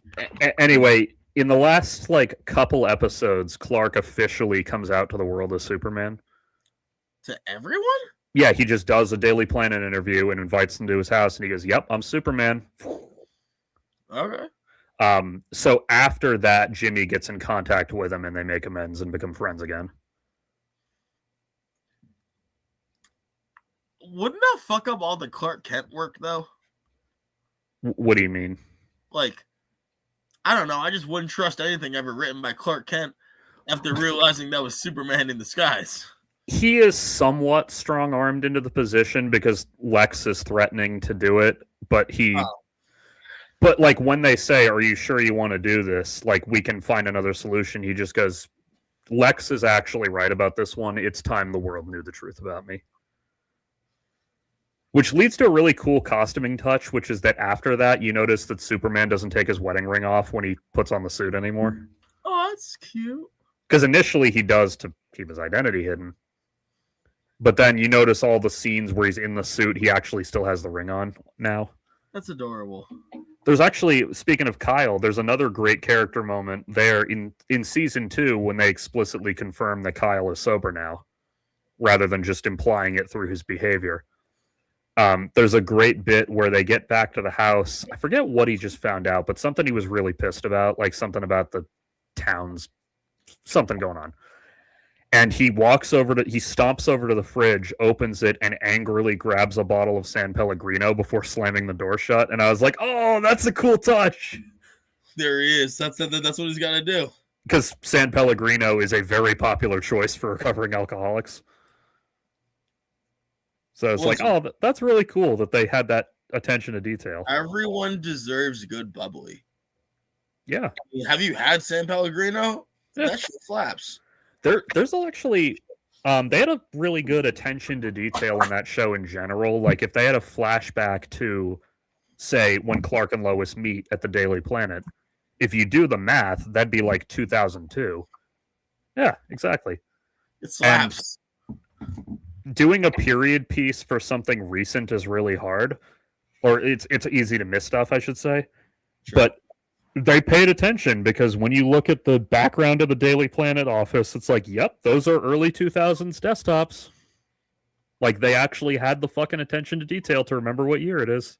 Wait, you mean they just gave you the XP Green Hills? Well, I mean, the monitor is an old fat square rather than rectangular monitor, and it's got the old clunky wired keyboard. Oh yeah, it's cheap, borderline still CRT ass shit. Yeah, or when he's before that scene when he's in Smallville. Again, it's supposed to be 2001 probably, and then maybe 2 when he meets Lois. There's a scene set in front of the movie theater, and the marquee's got Harry Potter and the Sorcerer's Stone on it, and I was like, "Oh, cool! They actually remembered what fucking year it is." Did we have to do that one though? It was something Warner Brothers owned. Also, the small town movie theater probably only gets the hits.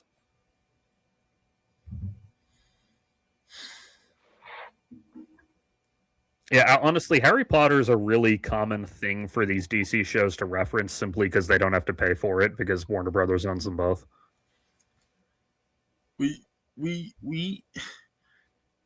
I don't know how much that adds.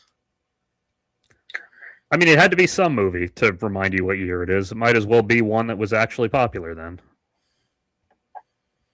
I don't know, bro. If you want to remind me of the year 2001, there is kind of a film named after that. Just an idea. True, but... Just an idea. Wonder where he was in September of 2001. I think he was training to be Superman. I would AK. I've been debating how I wanted to respond to this whole thing because I was like, do I? No, I'm not actually joking. That was his version of going off to college was going off to the fortress and training to be Superman. Yeah, but come on. Oh yeah, the Batwoman actually, which was not as good a show, though it had its moments. Who is that woman? initially Kate Kane, and then the actress quit, so they got a new character. But Okay. anyway, one of the characters in Batwoman has this little. It's not literally a superpower. It's just like a weird thing he can do, where he can just perfectly emulate any voice he hears, which becomes relevant later.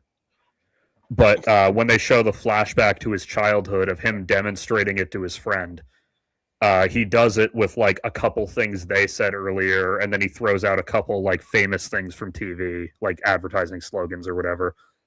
But one of the ones he throws out, because it didn't cost them anything, was "It's Leviosa, not Leviosa," and they just used the actual audio clip from the movie and had him lip sync to it. It's not even the good clip you could use. Yeah, I don't know, man.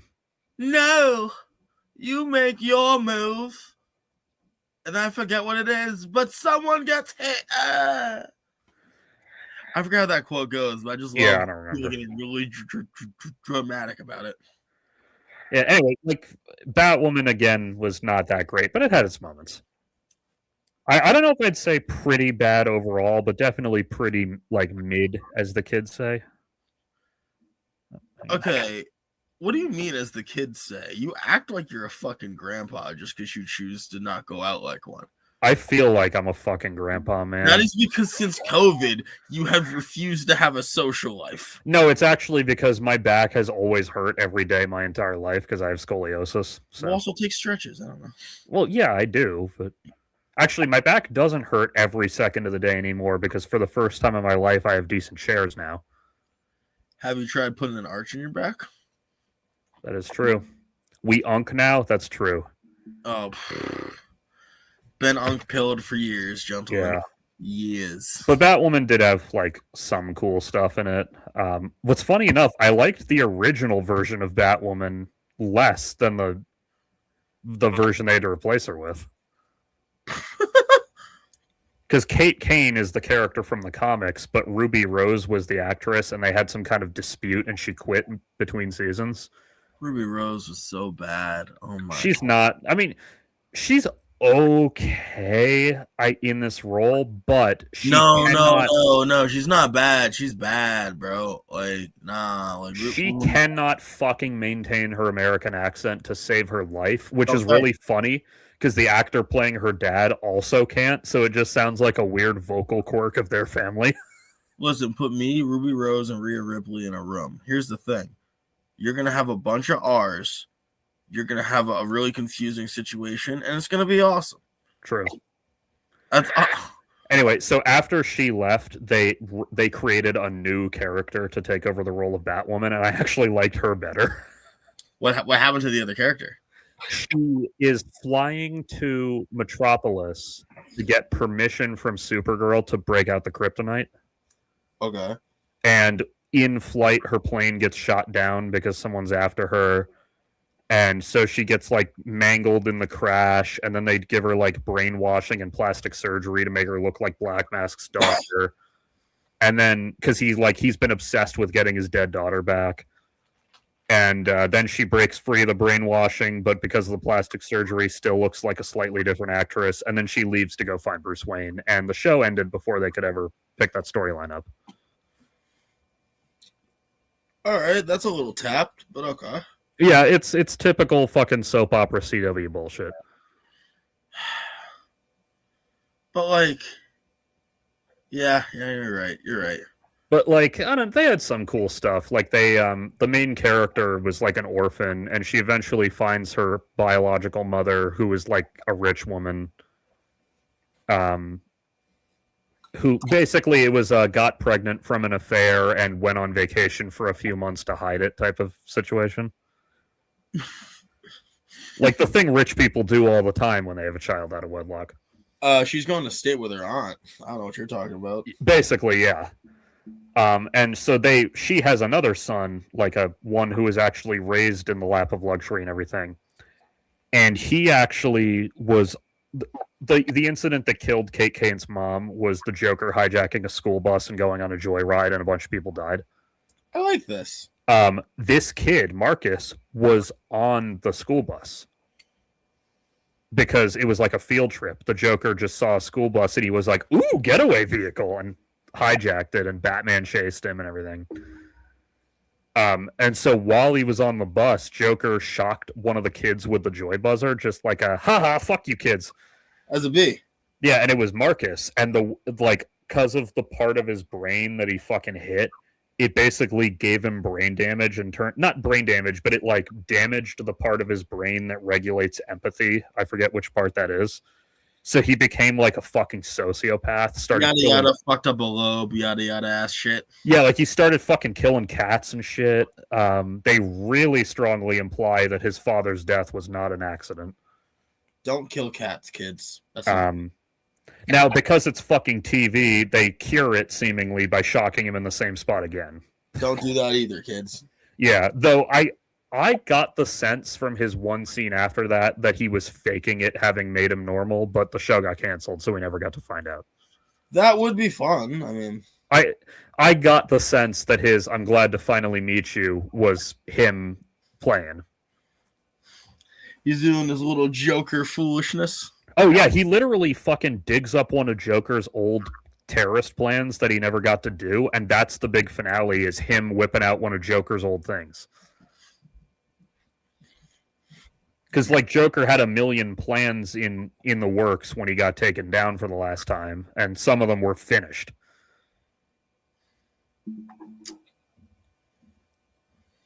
They also pretty strongly imply that this version of Batman finally snapped and killed the Joker. What is the version when Soups kills Joker? Oh, that's Injustice. Fucking Justice. Yeah, there's that, and then there's the time Batman kills Joker because Joker fucks with Clark and like their shit. I don't even remember which one that is. I just remember there's one point where like Batman's in jail and Superman's like, "Listen, bro, I can break you out right now." Oh, that's also from Injustice, but I thought Is that Injustice? I thought it was something else. It's from the Injustice comic, but that might be one of the alternate worlds they explore or something. I don't know. Okay, yeah. And also, yes, the Batman 2 does look fucking great based on its cast. Oh my god.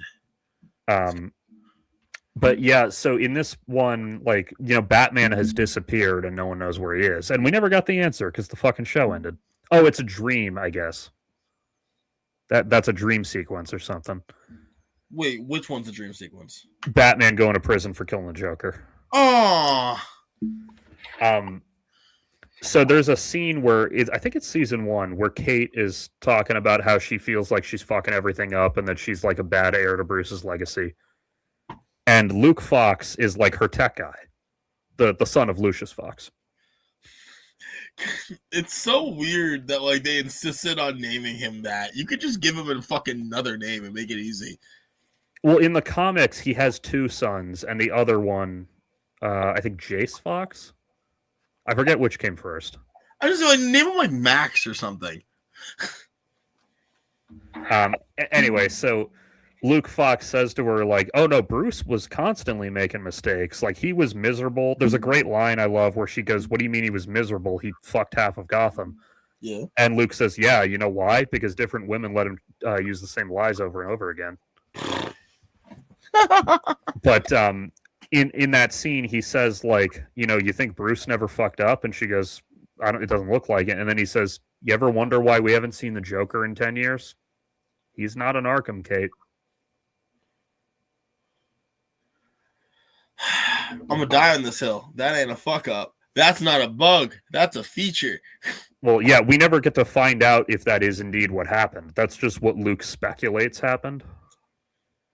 Because his knowledge, he didn't work directly with Batman, so his knowledge is secondhand from shit he learned from his dad. Okay.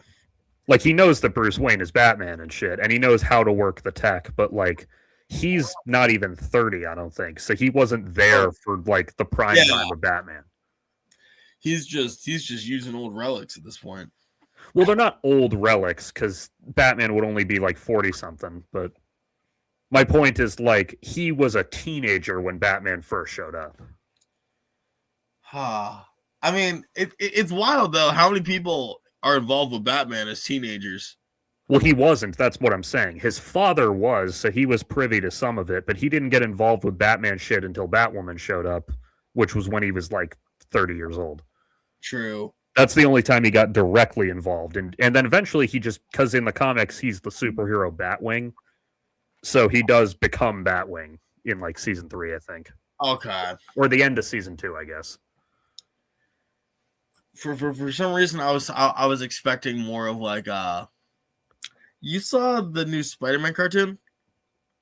Friendly Neighborhood? Yeah, I did. Yeah, like Harry and his dad. Yeah, no, Luke actually had a remarkable relationship with his father. Also, just throwing out here, we brought back Black Osborns, and I love that. Yeah, that is pretty delightful. Because the waves, and that's all I care about. The Osborns wear do-rags every time you don't see them in a comic book. That's all they're doing is tying the tightest of do-rags. Oh, you know what's really cute too is that the Batwing suit was like an in development project that Lucius Fox was working on before he died. Which one is the Batwing suit? Here. It's kind of like a Batman version of an Iron Man suit. Wait, so like the Dark Knight Rises suit? No, more here. This is the Luke Fox version because several people have used the alias Batwing. That is not very easy to understand. I'll be real with you. Here, let me find a better one. Yeah, I don't really know what I'm looking at there. God damn it, Wikipedia. Fucking Wikipedia. With their tiny what did ass. all of our teachers do except show that that's a terrible source? How dare they? Well, here's him from the chest up, which is pretty much what he looks like in the show. Oh, yeah, okay. Though the show extended the mask to cover his whole face. So Batwing is pretty much a Batman Beyond suit. Like a primitive version of it. Yeah. Because it can't do everything that suit can do, but yeah, in this, and then there's also the Batwing, which is the name of Batman's plane. And yes, one of the movies did make a joke about that. Because the Batwing is the small plane one. Typically, it's just the plane in general. Because all of his vehicles go inside of each other, so it's confusing. Sometimes, yeah.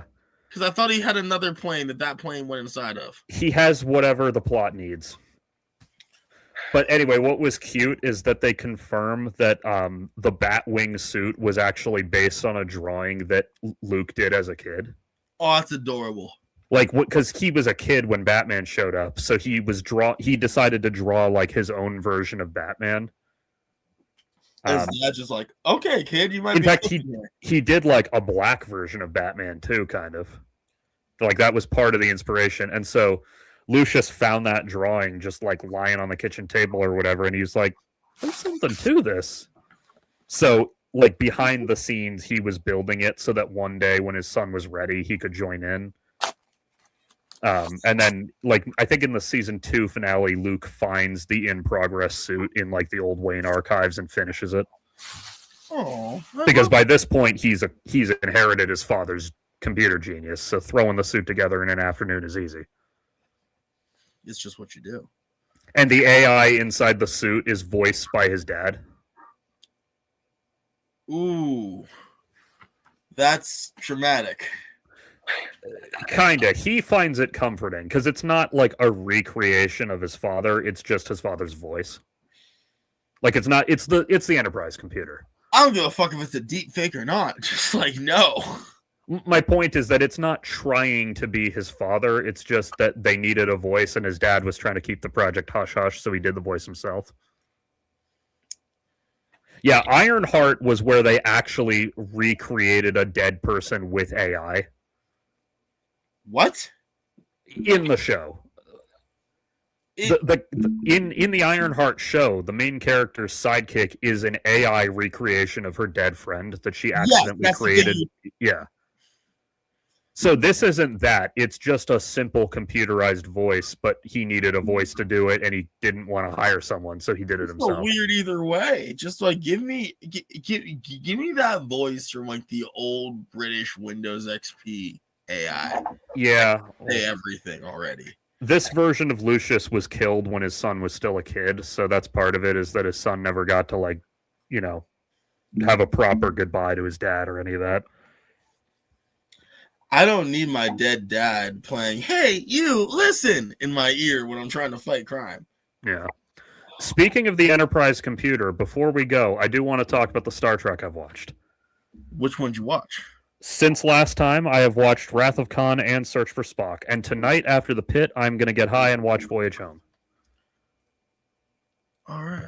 And Wrath of Khan, fucking excellent. I loved that movie. Like, I'd seen it before. In fact, I think it was the first Star Trek movie I ever saw. Yeah, I know. Thank you. I was just gonna wait. But I forgot how fucking good Wrath of Khan is. Oh, it's perfect. Like as a film, emotion, it has the action. It has the like the scenes are just it slips well. Lucius Fox didn't want to use generative AI because it would rob an artist. True.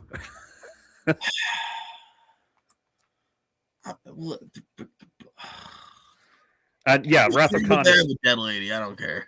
Yeah, Wrath of Khan, like so. Motion picture had a ton of split diopter shots. Wrath of Khan had a ton of fucking long takes. Yeah, there are a fuck ton of long takes. There's a ton of scenes in that movie where the entire scene is one fucking side angle shot. They knew their lines well. They knew their characters well. I don't know. Wrath of Khan really seems like peak film Star Trek. Yeah, and then Search for Spock, which was the one everyone at the time thought was shitty, is also fucking great. It's not as good, but yeah, but it was nerds being hating. Like Search for Spock is actually like a fun movie, though. It's not a bad movie. It's probably the weakest of the three I've watched so far, but that's like, I don't say much. Yeah, it's really fucking good. Like, everyone makes fun of Shatner's acting, and this is what I was trying to find earlier. I saw a tweet the other day that said Shatner is not a bad actor. He acts in a way that makes boring people uncomfortable. I like that. The scene in Search for Spock where he finds out his son died was one of the most masterful acting performances I've ever seen. If William Shatner is a bad actor, why'd Rod Serling pick him? That's true. That is my simple question. Rod Serling does not fuck up like that. I remember hearing once that him falling out of his chair was actually unscripted. I think I remember hearing that. I believe I heard that as well. He was like, "No, this is the right move here." Well, I think it was an accident, is what I'm saying. Like, I don't think Shatner even meant to do it. I think he just fell and handled it well. I didn't know that, but that's great. I mean, if we can praise Leo and Django for doing the same. Yeah. And by the way, to be clear, by the time he was smearing blood on Kerry Washington's face, it was fake. I don't care if it was. No, I know. I'm just saying, because if he was smearing his real blood on her, that's a little bit fucked up because it could potentially be like an illness thing. But he's a slave owner, and you maybe shouldn't expect everything he does to be moral when you are on a Tarantino set, and it is famous for you have to be in character on set. Oh, I know. I'm just saying, like, because there's multiple shots. Him cutting his hand was real, but then after they bandaged his hand, then they put fake blood on to continue the scene. But even if they didn't, why? Yeah, I agree. As long as Kerry Washington signed off on it, I'm fine. She's on a Tarantino set. Yeah, I know. But yeah, so when Kirk finds out his son was killed, he's standing in front of the captain's chair, and the script called for him to collapse into his chair. But he fucked up and instead grazed the front edge of it and fell to the floor, and they just kept filming. It works, though. Yeah, it works amazingly. Also, it works even better because of something I'd forgotten. I remembered that David was his son with Carol. I'd forgotten that he knew that. I'd misremembered it as him only finding out in that movie. But no, he knew about David the whole time. I mean, He just doesn't raise him, right? Yeah, because I'd misremembered it as him not finding out that David was his son until that movie. But no, when he's during that one scene where he and Carol get to be by themselves, he says, "Look, I did what you wanted. I stayed away. I didn't tell him anything." And I was like, "Oh, he's known his whole fucking life. I didn't realize that." Food for thought. In the age of Starfleet, when we've moved beyond capitalism, there really is no motivation to keep any partner in your life for the sake of a child, because I can just do it by myself so easily. Well, that's what happened. And specifically, as she kind of says in the scene, the reason she didn't want Kirk around was because she didn't want his like wild-eyed explorer bug to be caught by David. Silly, but I get it. Yeah, like she was worried Kirk was a bad influence on him, which is silly. I don't know. Yeah, but it like that because David's known who his father was his whole fucking life, and that makes it so much more meaningful at the end when he says, "I was wrong about you. I'm proud to be your son." It just sucks that both of them know about each other, and Kirk's just like, "Yep, not doing it." Well, no, Kirk clearly, like, you can see in that scene that he wanted to be David's father. Yeah, he wanted to, but he didn't. No, he couldn't. Carol asked him not to be, and he reluctantly agreed. Yeah, no, I'm not giving him shame for this, but what I'm saying is, like, it's the willpower of Kirk is always such a big deal. Who else could hear that and actually do it? Yeah. No, they seem to imply that he was getting updates about David. So sure, it's not like he just... him interfering. No, exactly. But he did... It is implied that Carol would, like, occasionally send him a picture or whatever. Yeah, but that's him working within her boundaries. Yeah, the actor who plays David, not that he's, like, the best actor ever. There's a little bit of bad acting from some of the bit parts in these movies. Yeah, like he's the dude that Uhura forces into the closet at gunpoint, like that guy was such an overactor, but he's only in one scene, so whatever. Tom Cruise is in that movie? He does actually look a little bit like young James Marsden. It's not him, but he looks quite a bit like James Marsden. Oh no, sorry. I've been watching the South Park episodes lately where Tom Cruise won't come out of the closet. So the last one was Tom Cruise working as a fudge packer. Yeah. But yeah, I know I did watch last night. Mom, Tom Cruise won't come out of my closet. I don't know if I sent you this, but I did take a picture of the TV in the scene where he goes, "I'm going to head into the closet." Oh, sorry. Closet. Yeah. Oh, doors a closet, not the closet. I forgot how small a role Uhura had in Search for Spock. I wonder if she had scheduling conflicts or something. I just always assume they try to give her small parts. Well, no, normally they have her on the ship the whole time, but in that movie, she meets them at the rendezvous at the end. So maybe she had a scheduling issue or something. I don't know. Makes sense. It doesn't matter. Just she has a perfectly sizable contribution to the plot. It's just that she's not on the ship for most of the movie's run. Makes sense.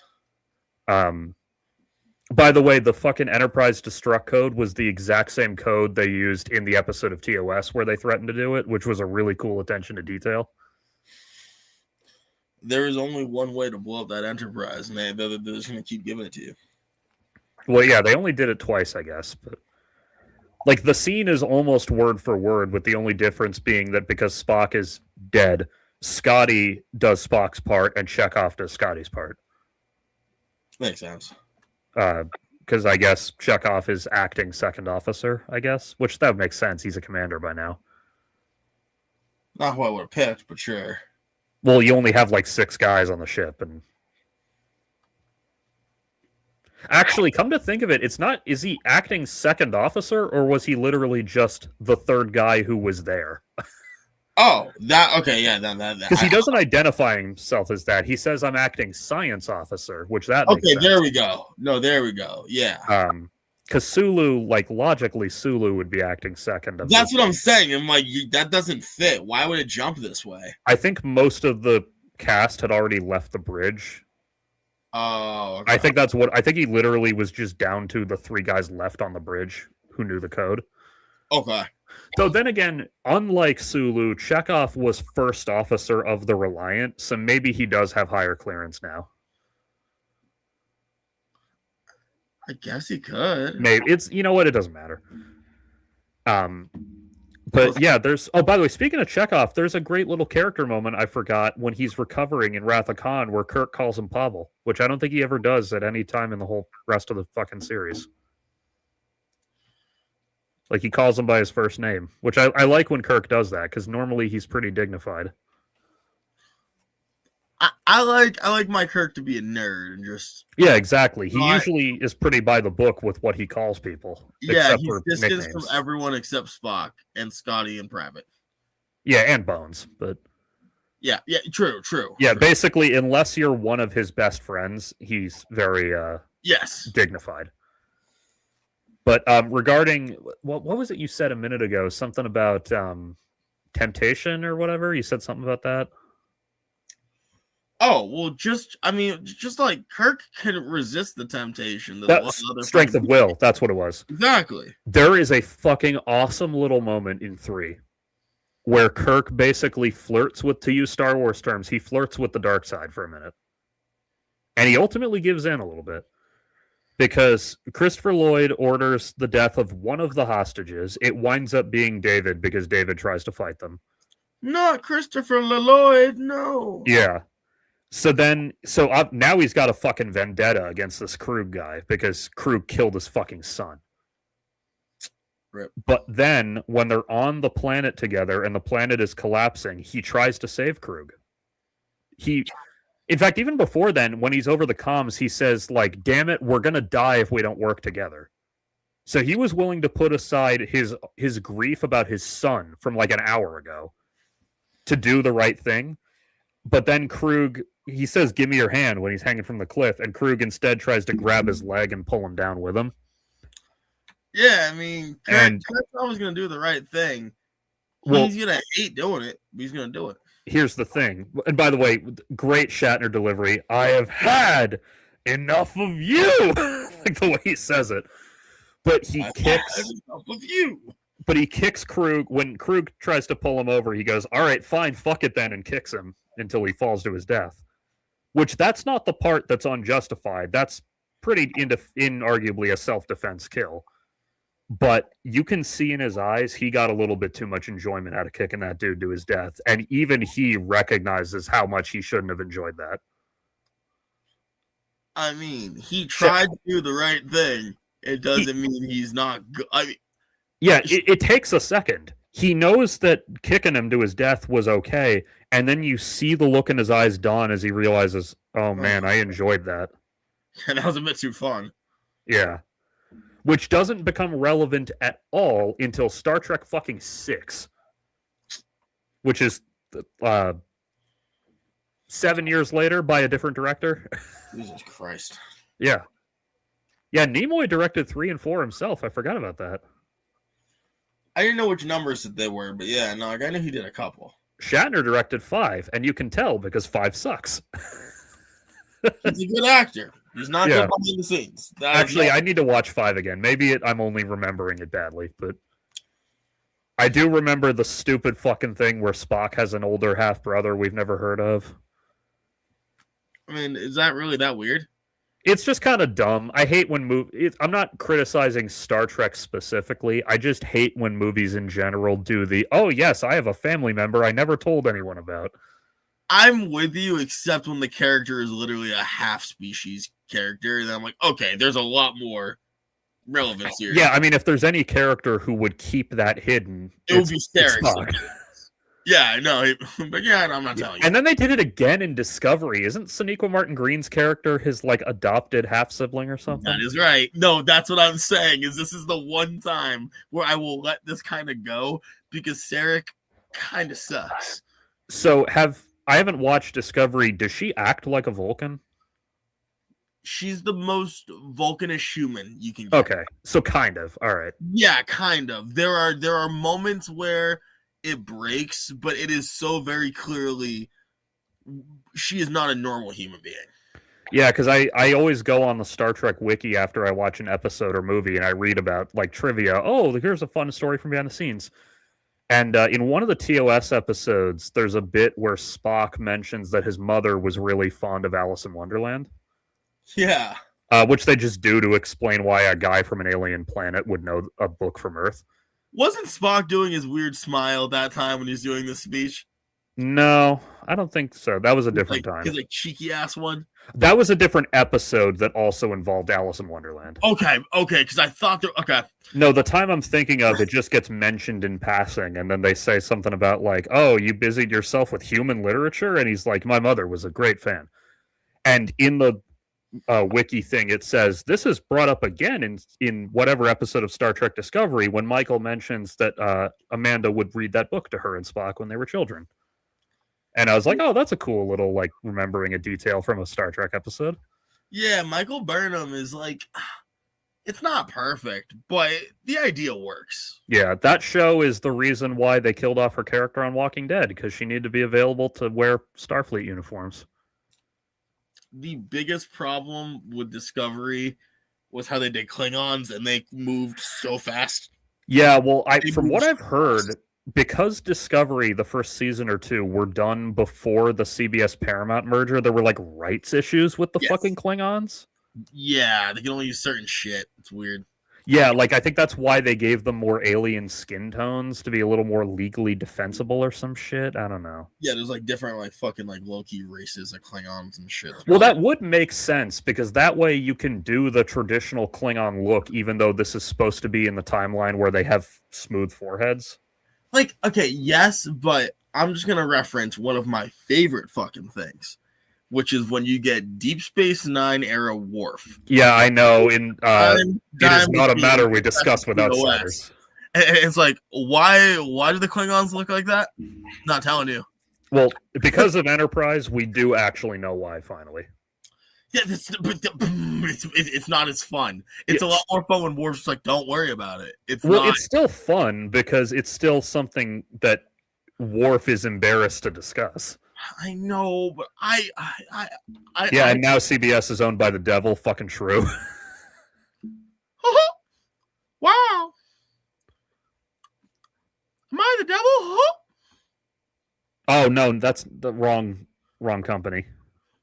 CBS is owned by Paramount now, not Disney. It's coming together soon. Give it like 3 years, and this comic will just be relevant. So till then.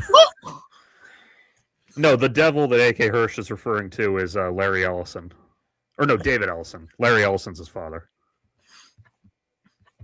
There's lots of evil dudes with my fucking name. I hate it. Larry Nasser, Larry Ellison. Yeah, but this is like calling Betty White dying before it happens. It's gonna happen. So like it's a safe bet. Just give me 3 years.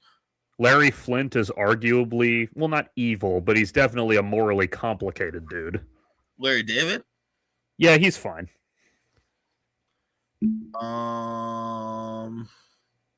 Larry Hama, the G.I. Joe creator, or 80s era G.I. Joe creator, he seems fine.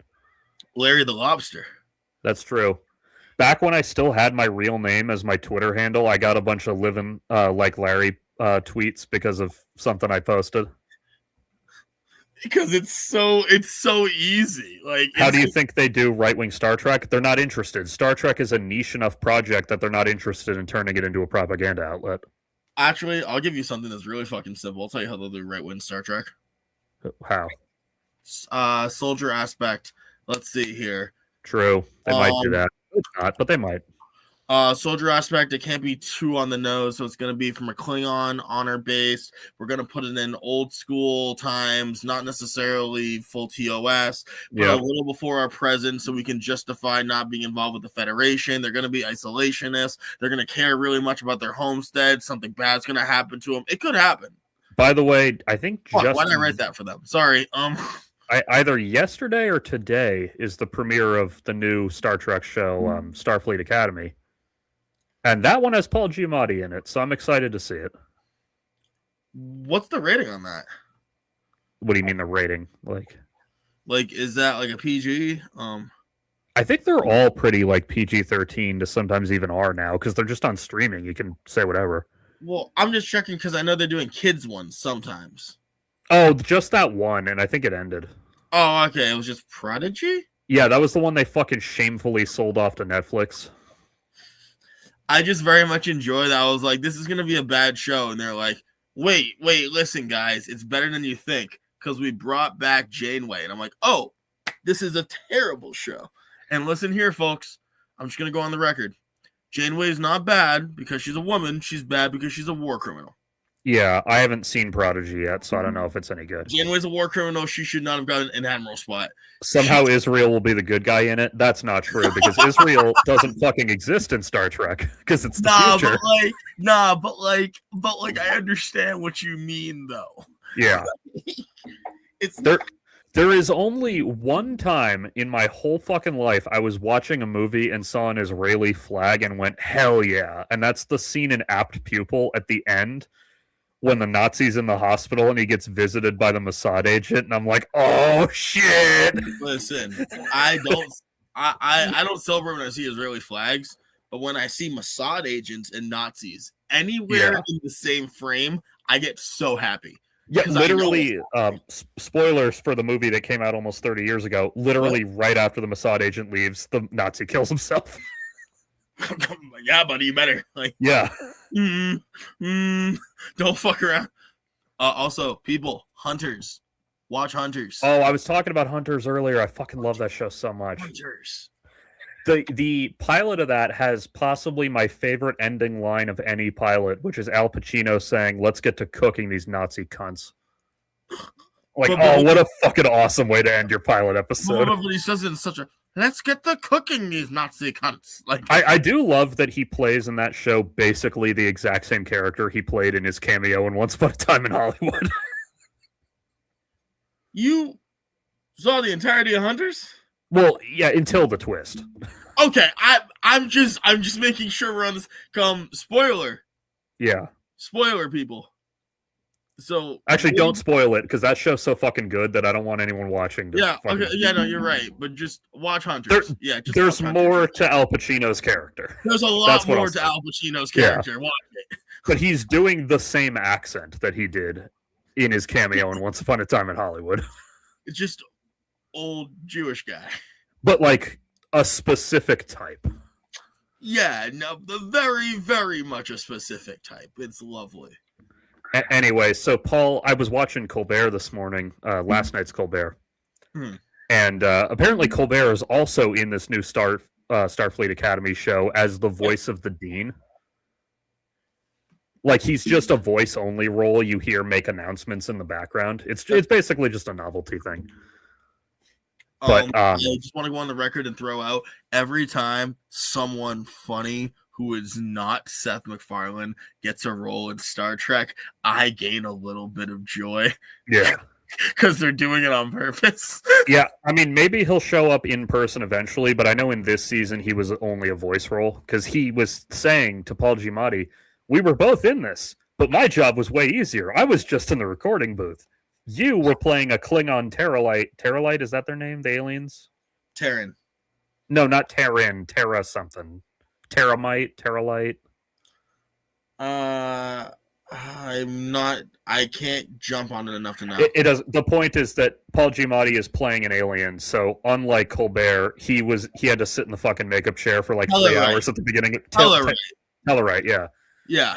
So his character is half Klingon, half Tellarite, so he had to sit in the makeup chair for like 3 fucking hours every day. Oh, no, that's rough. I don't know if it was 3 hours, but I'm assuming. But yeah, like they showed a clip and he's got the fucking ridges and the fucked up hair and I think maybe fucked up ears and everything too. Do we know when the show is set? It's set in the 32nd century. It's set in like the far future that Discovery introduced. This is in Lower Deck times. I thought Lower Decks was Next Gen era. No, my friend. No. Okay, the uniforms look like Next Gen uniforms, so I assumed. No. So the whole thing with Lower Decks is it is so fucking later that everything that's ever happened that you've watched in Star Trek is something that these characters know about as a fucking history event. Okay. So that's how they really play up the guy in Starfleet is a Star Trek fan, because he's not like a fan of one gen. He's like, Yeah. oh, look, I have my Kirk trading card, and here's my Picard one, and I have Janeway from before and after she came back from the Delta Quadrant. Like, yeah, the uniforms are the next gen ones, so I assumed it was from then. I think they talk about this at some point. It's like a style thing. Okay. Yeah, because I know Discovery, they time travel like 1,000 years into the future, and so Starfleet Academy is set then. In fact, yeah. So the Academy is on the ship. Like basically the description of the thing said that it's like a college show that happens to be mixed with Star Trek. Is this out? I think the first episode is. Because what it is, I just read like the Wikipedia blurb. So whatever the big disaster was that happened like 100 years ago in the Discovery timeline, this is the first class of Starfleet recruits since then. So it's like a really small class. I see. Like it's small enough that they can have the entire cadet crew on the ship. Whose ship is it? It's the USS Athena or something. I got 2 episodes. No. Yeah, maybe the first 2 came out. I don't know. I'm totally just looking at completely legitimate resources and using those. Yeah. Here it is. They're taught on board the USS Athena, a starship that docks at the Starfleet Academy campus in San Francisco, but can also be deployed with the rest of the fleet. Oh, so we're gonna start them off here in San Fran and then jump them. Yeah. Okay. They put the first 2 episodes up. And then there's 8 more this season. All right. This is going to be awesome. Yeah, I mean, probably. In my opinion, when a Star Trek show tries to make the new flag, the new main ships, it's always mid. Yeah. Like, I don't know. If you think about it, we haven't had a good main ship since Next Gen. Unless you count the Defiant on Deep Space Nine. But I specifically don't count the Defiant, and I'll get into that. Yeah, because it's like a small one. I mean, I might count Strange New Worlds, but that's really an that's alternate the Enterprise timeline, so I shouldn't. Well, it's not an alternate timeline, but it's a prequel. Yeah. Well, it's kind of an alternate timeline. Well, thanks to time travel fuckery, but like it does take place before TOS. Well, Star Trek is always time travel fuckery. Yeah. Yes, agreed. Yes. And yeah, I know about Pike knowing his fate and everything. Like, yeah. So just like weird fuckery, but like, well, what I'm saying is like, Deep Space Nine, including the Defiant, was all about not the main ship, just other shit that exists inside the society of the Federation. Oh, you mean the whole point of Voyager universe flagship? Yes. Okay. Yeah, because Voyager isn't really a flagship. It's not. Voyager is a weird explorer ship that ended up in bumfuck. Yeah, thanks to like a wormhole or whatever. Exactly. So okay. So like, I mean, how much hate did Discovery get versus how much praise did Lower Decks get? Strange New Worlds is accepted way more, but like, it doesn't seem like if we're making a new fucking flag, a new giant ship, it's gonna always work out great with Starfleet. But I am so here every time they're like, let me give you something else, just other people doing shit in the Federation. It worked. From what I've heard of the like post 2017 and on, Star Trek's Discovery is the one people shit on most often, but I don't know if that means it's actually the worst or if people are just mad that there's women in it. I will say that the first season Klingon thing was annoying. After that, it's probably women hate. But The Yeah. first thing was Well, unnecessary. I think most of them stopped fucking watching it because they saw a woman. So I haven't heard anyone shit on it too aggressively since like 2017. Well, they had Voyager, so like, what do you mean? Oh no, they'll make up excuses about how that was different, even though if you go back to like the Usenet posts, they hated fucking Next Gen and shit. Oh yeah, bro. And if you look back, they hated Voyager too. I mean, once Dude, again, I Jane was fucking- a war criminal, but I came across a thing on Twitter the other day of old Usenet posts from 1983, fucking like talking a little bit of shit about Return of the Jedi. that's got to be fun. Well, not talking shit. The one in particular I'm thinking of was them trying to logic out how the fuck the holograms, meaning the Force ghosts at the end, work. They're blue. They got to be holograms. Yeah, true. But then, like, the guy's trying to figure out, like, wait, so do you have to be, like, a Jedi Master to fucking become a hologram? Like, it was just nitpicking bullshit, and he even admitted it, and he was like, anyway, otherwise it was a great movie. Yeah.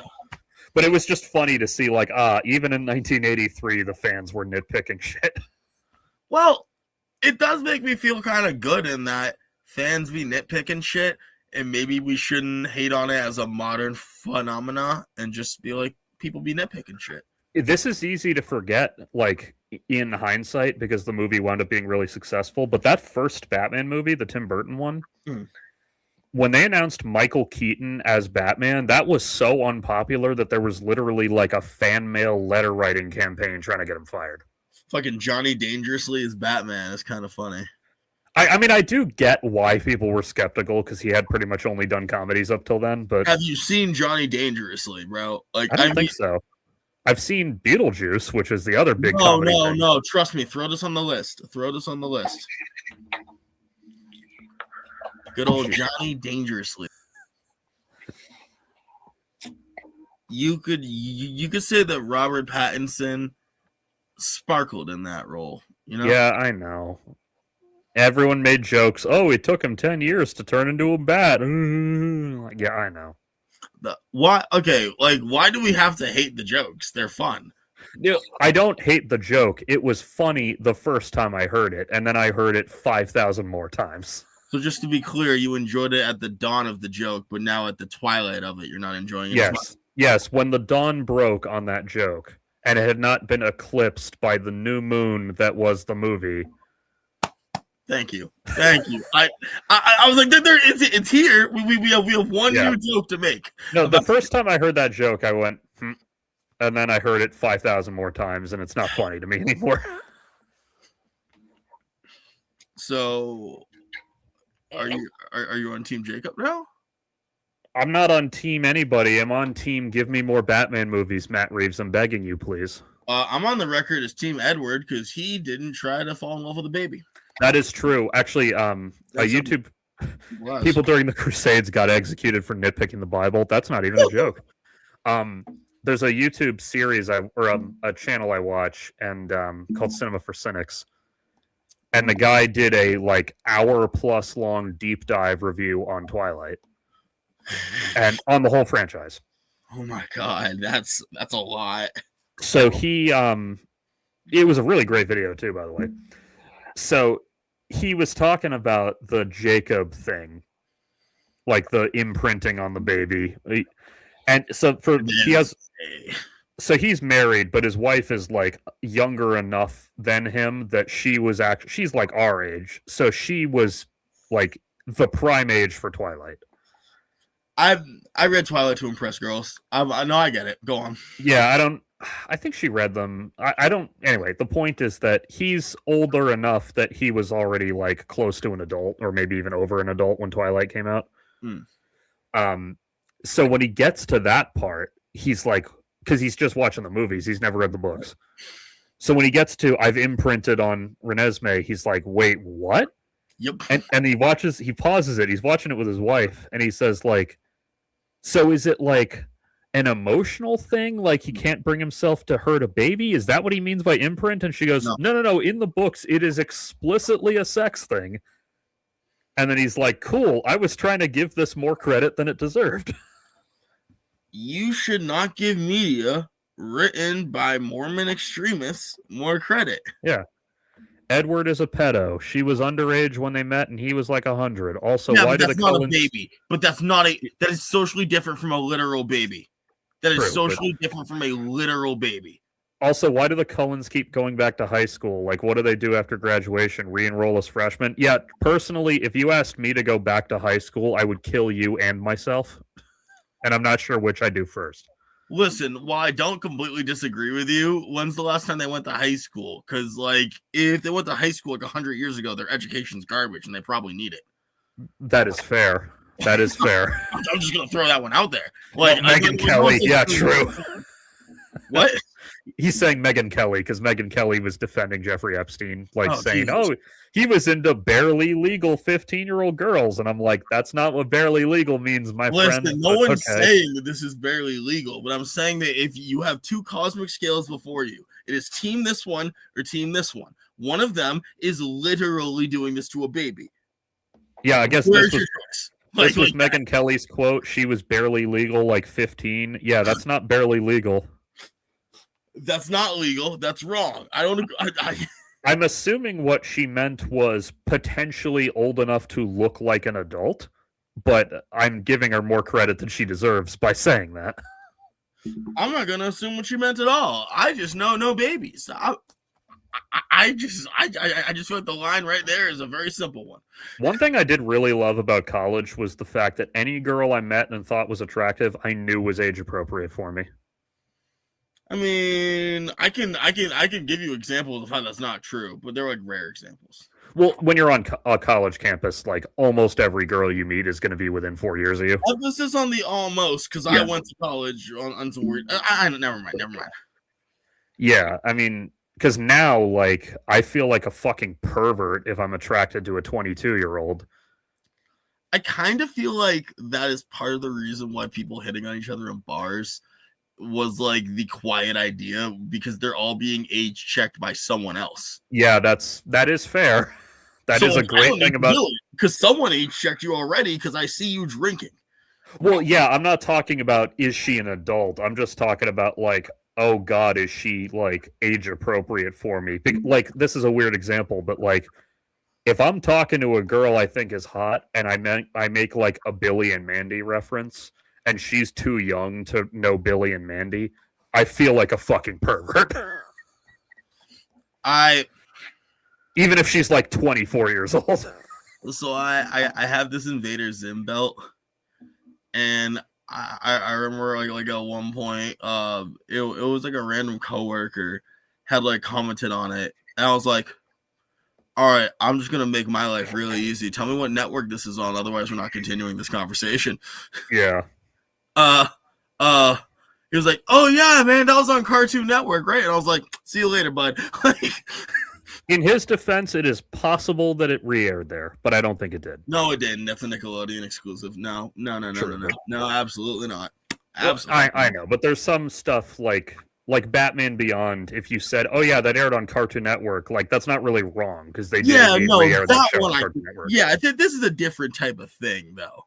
Yeah, like Nickelodeon exclusives are pretty succinct. It's like saying Chowder was on Disney Channel. You're just wrong. You know, it's funny. I never really watched Disney Channel as a kid, and it wasn't because we didn't have it or anything. I just like somehow missed the boat on it. There's a couple things I liked at the time, but nothing enough that I could really tell you now. Yeah, because I watched Nickelodeon and Cartoon Network all the time. They had Gravity Falls. That was fire. Yeah, like I saw Phineas and Ferb here and there, and I liked everything I saw. So one of these days, I'll actually go watch it for real. Because I had cousins who were younger than me, so I would see it like when they'd be watching it or whatever. Phineas and Ferb do not believe in legal work practices. That is so true. Dictionary, my guy. I was just randomly thinking about this. Like, I'll meet adults now, meaning like 20-something adults. Yeah, like 25, let's say, who just because they're just a little bit younger than me were in high school when COVID happened. And I'm like, Jesus fucking Christ. That's a culture barrier for me, champ. I don't know. Yeah, well, it's funny because I remember all the kids complaining like, "Oh man, Zoom school sucks," and I get that it was like the social isolation driving them crazy. I get that, trust me. But all I could think was, dude, I was so fucking miserable in high school that I would have killed my entire family for the chance to get to go to school via Zoom. Nah, bro. Like, cause like just the little things. Girls, Yeah, I know. real lunches, diversity. I remember someone was like, dude, imagine the 12-year-old girl with a crush on one of her 7th grade classmates right now who gets to see what his bedroom looks like on Zoom school. But imagine never seeing the person again. Yeah. The only time you get to interact with people is when 10 other people are there and it's fucking going through the same thing we're doing right now. I'm not sure if you notice this. I can't really whisper anything to you right now. Yeah. Well, can't really make snide comments about how I'm Batman right now, can I? Well, that tweet I'm referencing was posted in like April of 2020, back when we thought it was going to be temporary, and then it turned out to go on for like several years because we don't believe in science. Tweet deleted in July of 2020 had ass energy.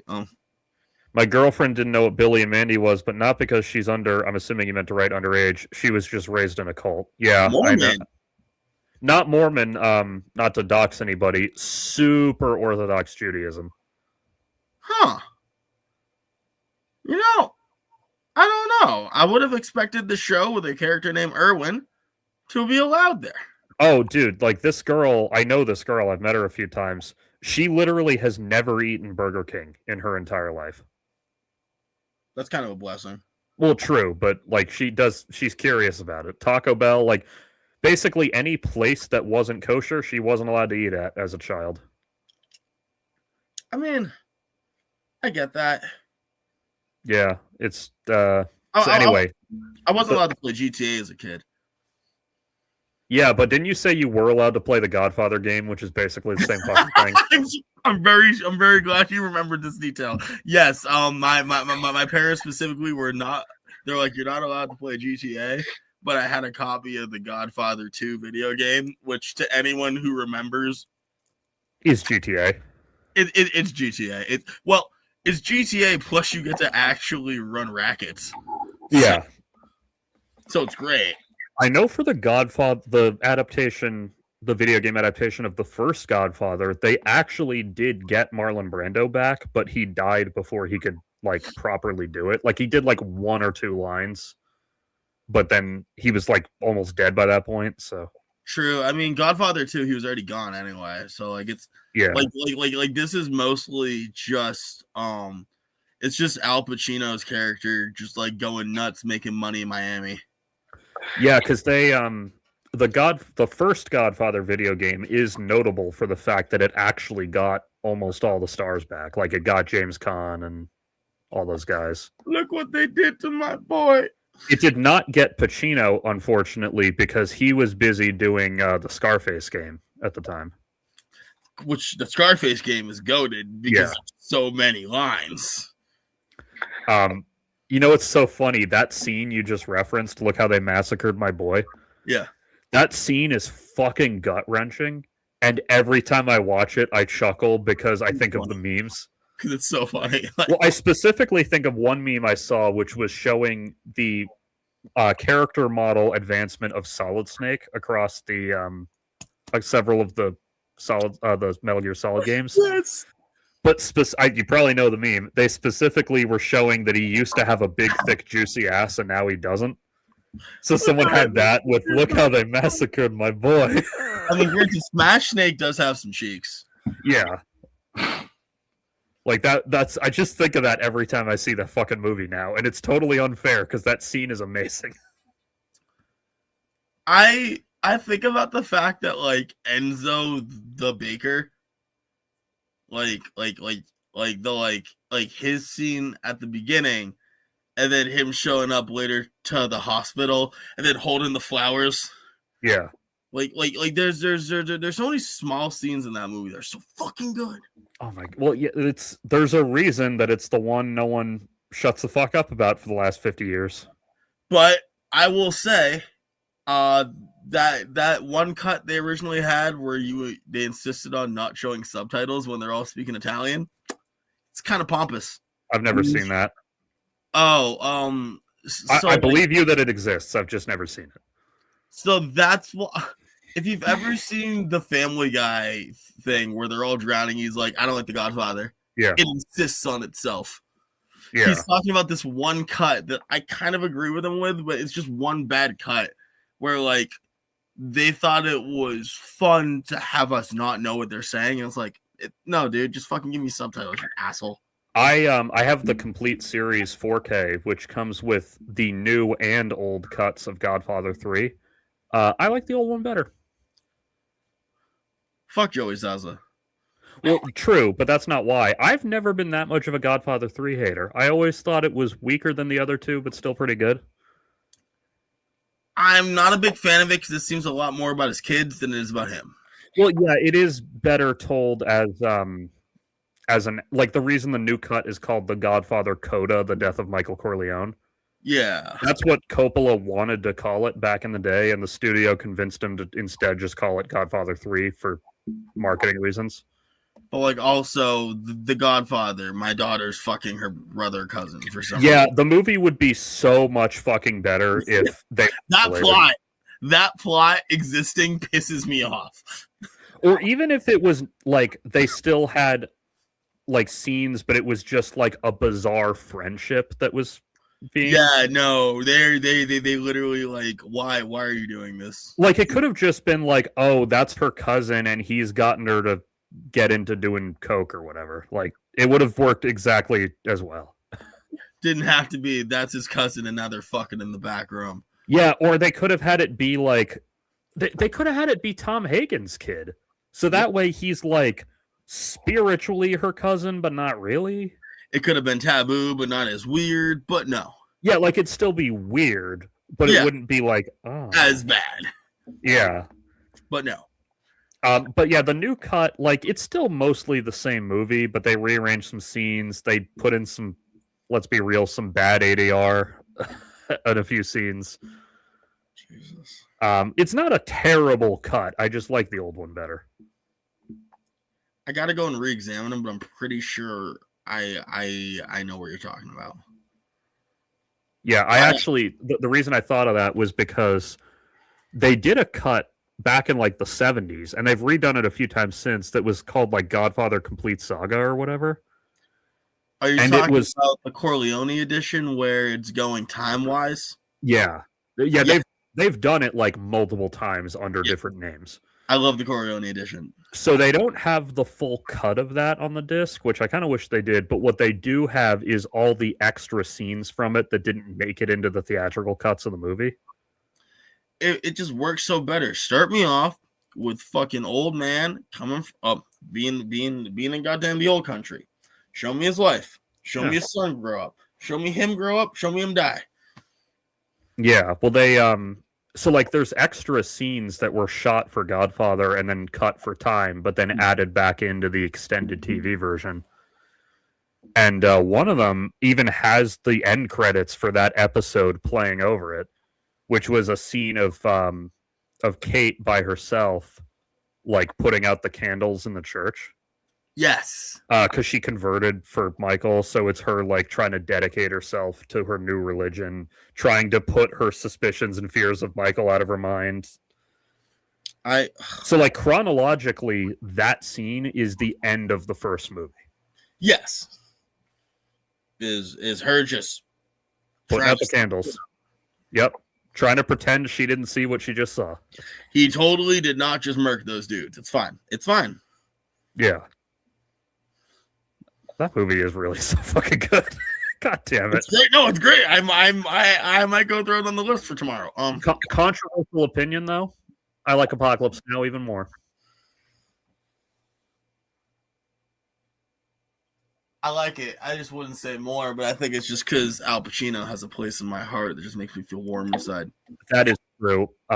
However, actually, speaking of Apocalypse Now, this is the last thing I'll say because we do have to go. I like the theatrical cut of that movie best for one particular reason. What reason? the scene on the French plantation, that whole like 20-something minutes, that sequence is great. If you're going to have it in the movie, it can't be where it is. You're not wrong, but we need it. It is great, but it should have been earlier in the movie. Where it is in the movie doesn't work. You're right. But we still do. Because it takes place after Clean gets killed. Like, they bury him and everything. They have, like, little funeral. But then they have, like, a nice dinner and get to all the sleep vibe in is beds. off.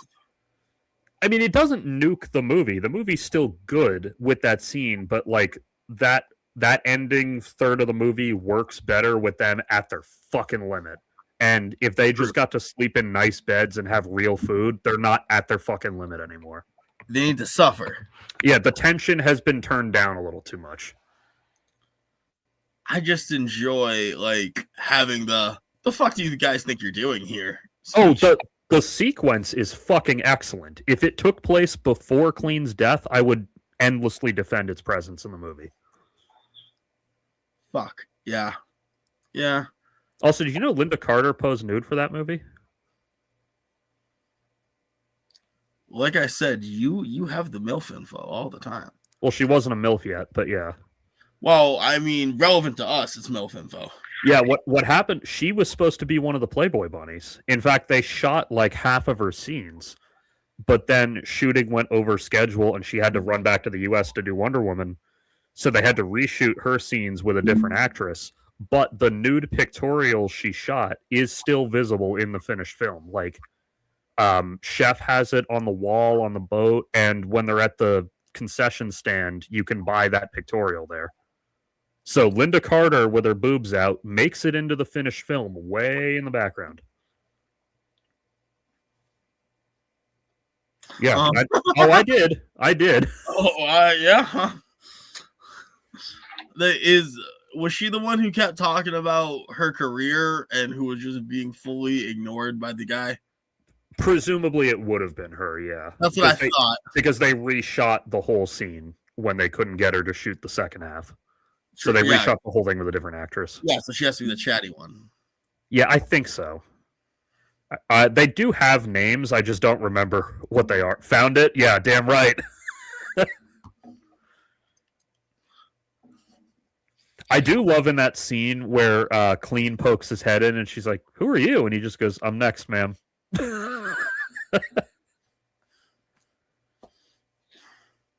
Too buku. Yeah. I think if you include the French plantation stuff, Willard is the only one of them who gets any fucking pussy in that movie. Jesus Christ. Because the other two both get interrupted before they can actually fuck the Playboys. Or the bunnies, rather.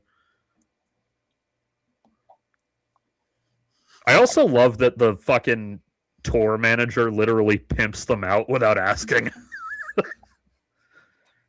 It feels like they were okay with it. Well, they seem to be, but still, like that's consent. That is true. It's just that he did not run that shit by them before signing them up for it. We didn't see them. We did not see him running it by them. Yeah, true. Maybe he just said, "Hey, I agreed to let you guys fuck these soldiers," and they went, "Oh, okay." Like maybe that happened. They seemed semi-enthusiastic, so maybe. Yeah, I mean, like maybe the whole plan was they were going to go out there and get some soldier dick. Maybe. Though I can't imagine those soldiers would be very good at it. I mean, all that pent-up adrenaline? Well, yeah, but they're going to blow in 3 seconds. That's why we got a few of them. Yeah, and most of them are like 18. They've probably never had sex before, so they have no clue what they're doing down there. Either that or they're young buck stallions. I mean, yeah, I mean, maybe. I don't know. Great roll of the dice. That's what makes fucking World War II, not that by itself, but one thing that makes World War II movies so sad. What a list. That's what makes World War II cool. No, I didn't say cool. I was gonna say that's what makes World War II movies so sad. Fair. Is like Saving Private Ryan or whatever. Like when that dude is fucking lying there with his guts hanging out, yelling for his mom. Like, yeah, he's probably like barely 18 years old. Children die in wars. Yeah, like forget the having sex part. I mean, he's almost certainly never had sex. Like he probably has never had a serious girlfriend, or like he's certainly never been to college. He's not even really old enough to drink. Like, Ozzy made songs about this, man. I know. You can take shots to the head, but can't take shots to the head. You know what I'm saying? Like, Yeah, it's fucking like, especially with wars back then, because back then you could lie about your age with relative ease, whereas now if you try that, they'll find out. I mean, yeah, but they're always lying to go earlier because they wanted to fight in the war. Well, that's what I'm saying is like... Maybe me and you haven't had a war that we wanted to fight in our lifetimes. True, but even if there was one, like with modern informational systems, if you walked in claiming to be 18 and you were 16, like they'd find that out in short order. Not really. If I tell you I'm someone else, prove that. Well, yeah, if you have a whole fake identity, that's a different... No, if I just take someone else's and neither of us have ever been like if you've ever taken our prints of either, how the fuck you gonna prove me wrong? ICE don't care. Yeah, that is true. ICE will take you if you're a fucking amoeba. I mean, listen, I saw South Park. They hired the World of Warcraft player. Be a soldier on the home front? No, I don't want to be a soldier at all. The only soldier I want to be is what Prince called a true funk soldier. True funk soldier. Keep the old school joints for the true funk soldiers. Musicology. Anyway, I want to go watch The Pit, and I need to do that without getting high because I will have a fucking panic attack if I watch The Pit while I'm high. What do you mean? It's such a fun time. Oh my God. I didn't say it was such a fun time. I said it was a great show. Sometimes it is a legitimately really fun time. Other times it's really serious. A great movie. I still don't want to rewatch. Wait, which movie? Uncut Gems can be a fantastic movie. I still don't want to rewatch it. Yeah, well, like, so one of the cases last season was a lethargic 4-year-old. They just couldn't figure out why he wouldn't, like, wake up for long. And the answer literally just turned out to be, oh, his dad left a thing of gummies in his fucking coat pocket, and the kid found them and didn't know they were gummies, obviously, so he ate all of them. Like, so some of the cases are just that simple. Like, oh, he's stoned. Just give it a few hours, he'll be fine. Why does that make... I don't think it's fun looking at the stoned 4-year-old. I live in the ghetto. Well, they know he's fun. Outside. It's fun because as soon as they figure it out, they're like, yeah, he'll be fine. In the ghetto. And then there's others that are like, you know, there's the one I told you about where they suspect the woman is being sex trafficked, so they give her the pen that has the hidden thing inside. This is like such entertainment. I feel so relaxed. I'm glad to come home and consume this content. Well, this season's got a little girl who, by the way, looks fucking exactly like Daphne Keane, even though it's obviously not her. Huh. Like I would not be shocked if they were related. Huh. But I think she's kind of the wrong ethnicity because Daphne Keane is like Spanish and this girl isn't, but okay, that's close. Her face looks fucking identical. Like, she looks exactly how Daphne Keane did when she did Logan. Okay. And she's, like, a little younger, but roughly, she's, like, 8, 9. And we don't know the answer yet, but she, like, I'm invested in her storyline because she shows signs, like, she has all these old and new bruises all over, but she says, no, my dad never hits me, like, no one at school hits me. She's in a gang. And then she gives a urine sample and it's like fucking red. And then they're like, oh, okay. That's fucking concerning. That's not good. Yeah, so we don't know what is up with her yet. She runs the Compton Bloods. I'm guessing it's the father's girlfriend. Because the father's girlfriend is the one who brought her into the ER because the dad is at work and there was like a 4 or 5 a.m. emergency, can't get a hold of the dad type of thing. Well, this is fun. So the girlfriend, counting or not counting gang violence, true. Yeah, so the girlfriend is the one that brought her in, and I don't trust that bitch. But then again, like, she seems fine, too. And they explicitly ask, does anybody at home hurt you? And she goes, no, nothing like that. I'm telling you, this girl just runs the Bloods. Well, yeah, she's in the ER because she tripped on the stairs and, like, hit her chin. Well, that's the thing. But So well, that's why they're doing the examinations they're doing, because they hear that and they immediately think, oh, yeah, I know how this goes. Listen, she got hit with a baseball. She ran to a pole. Yeah, which is really awkward because sometimes you do actually get hit with a baseball. That's such a white problem. I'm just going to throw that out there. Well, not necessarily baseball, but like, I think that happened to my mom once. I think my mom actually did get like whacked in the face by a random object and had a big bruise, and people were like, is everything okay at home there? Yeah, no, totally. I just got hit in the face. Yeah. Take this pen. Hang on, I need to find out what Dimond-Gardner syndrome is. Something A.K. Hirsch is talking about. Gardner-Diamond syndrome. Oh, it could be that, maybe. What is that? Here. I got a source other than the AI overview, but I'll just read that one. It's a rare condition characterized by recurrent painful bruising that often appears after a period of emotional or physiological stress. I mean, she could have hyperempathy. She could have Diamond-Gardner syndrome. She could just have like that weird thing where your skin bruises super easy. Yeah, I mean, we'll find out. She could, like I said, run the Compton Bloods. Well, it'd be the Pittsburgh Bloods, but yeah. Listen, it's a lot of travel time. Sometimes there's stairs involved. There was a bit in season 1 that they kind of reprised in this one where the hospital director, the person who doesn't actually fucking do anything, comes down to like give Noah Wiley some shit, and he's like, yep, we do this every fucking day. I know you don't like that I did this, that. And somewhere in there he kind of says something about like, you know, oh yes, because you're such an expert on how it works down in the pit. And she just like, clearly having said it a million times, I have asked you more than once not to refer to this hospital as the pit.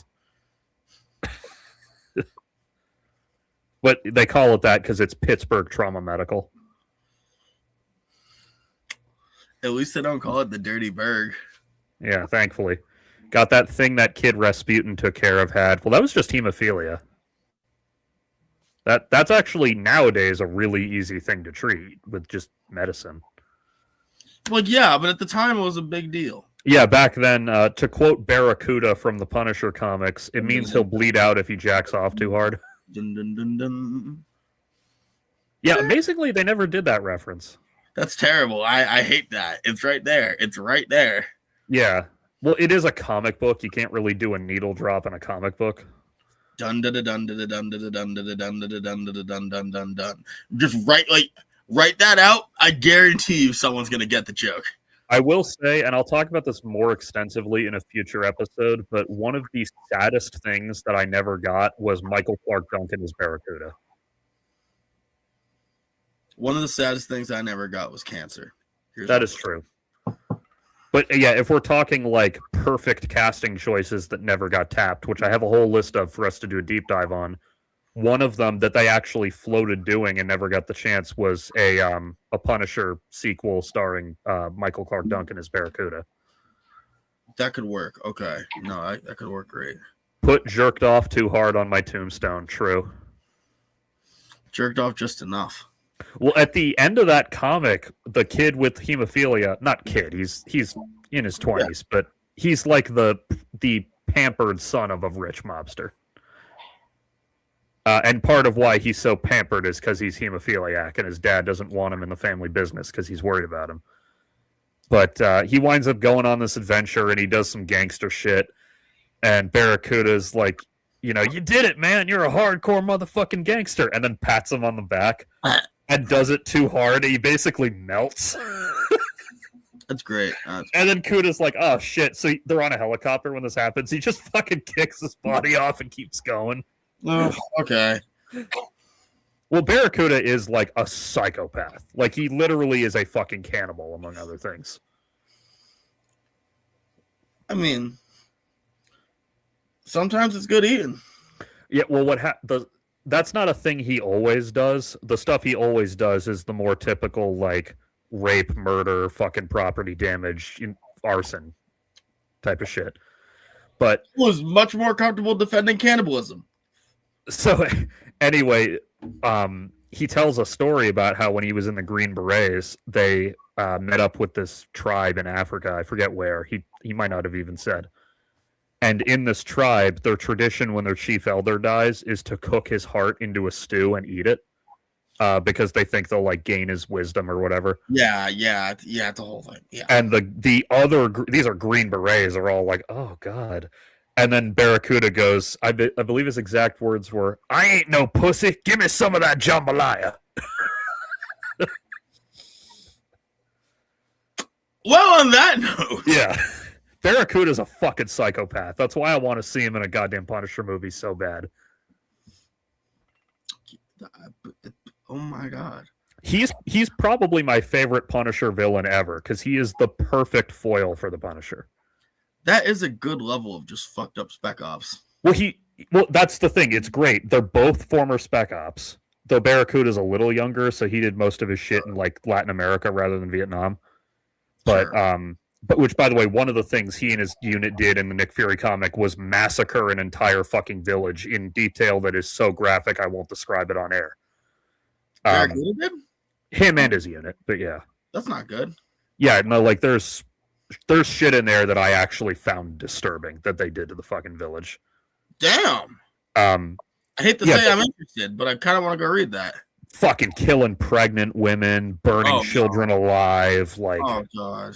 Yeah, like there's all kinds of shit, which is why Nick Fury hates his fucking guts. Anyway, so he's a great foil to Punisher because they're both like older in age but don't look it, former Spec Ops guys.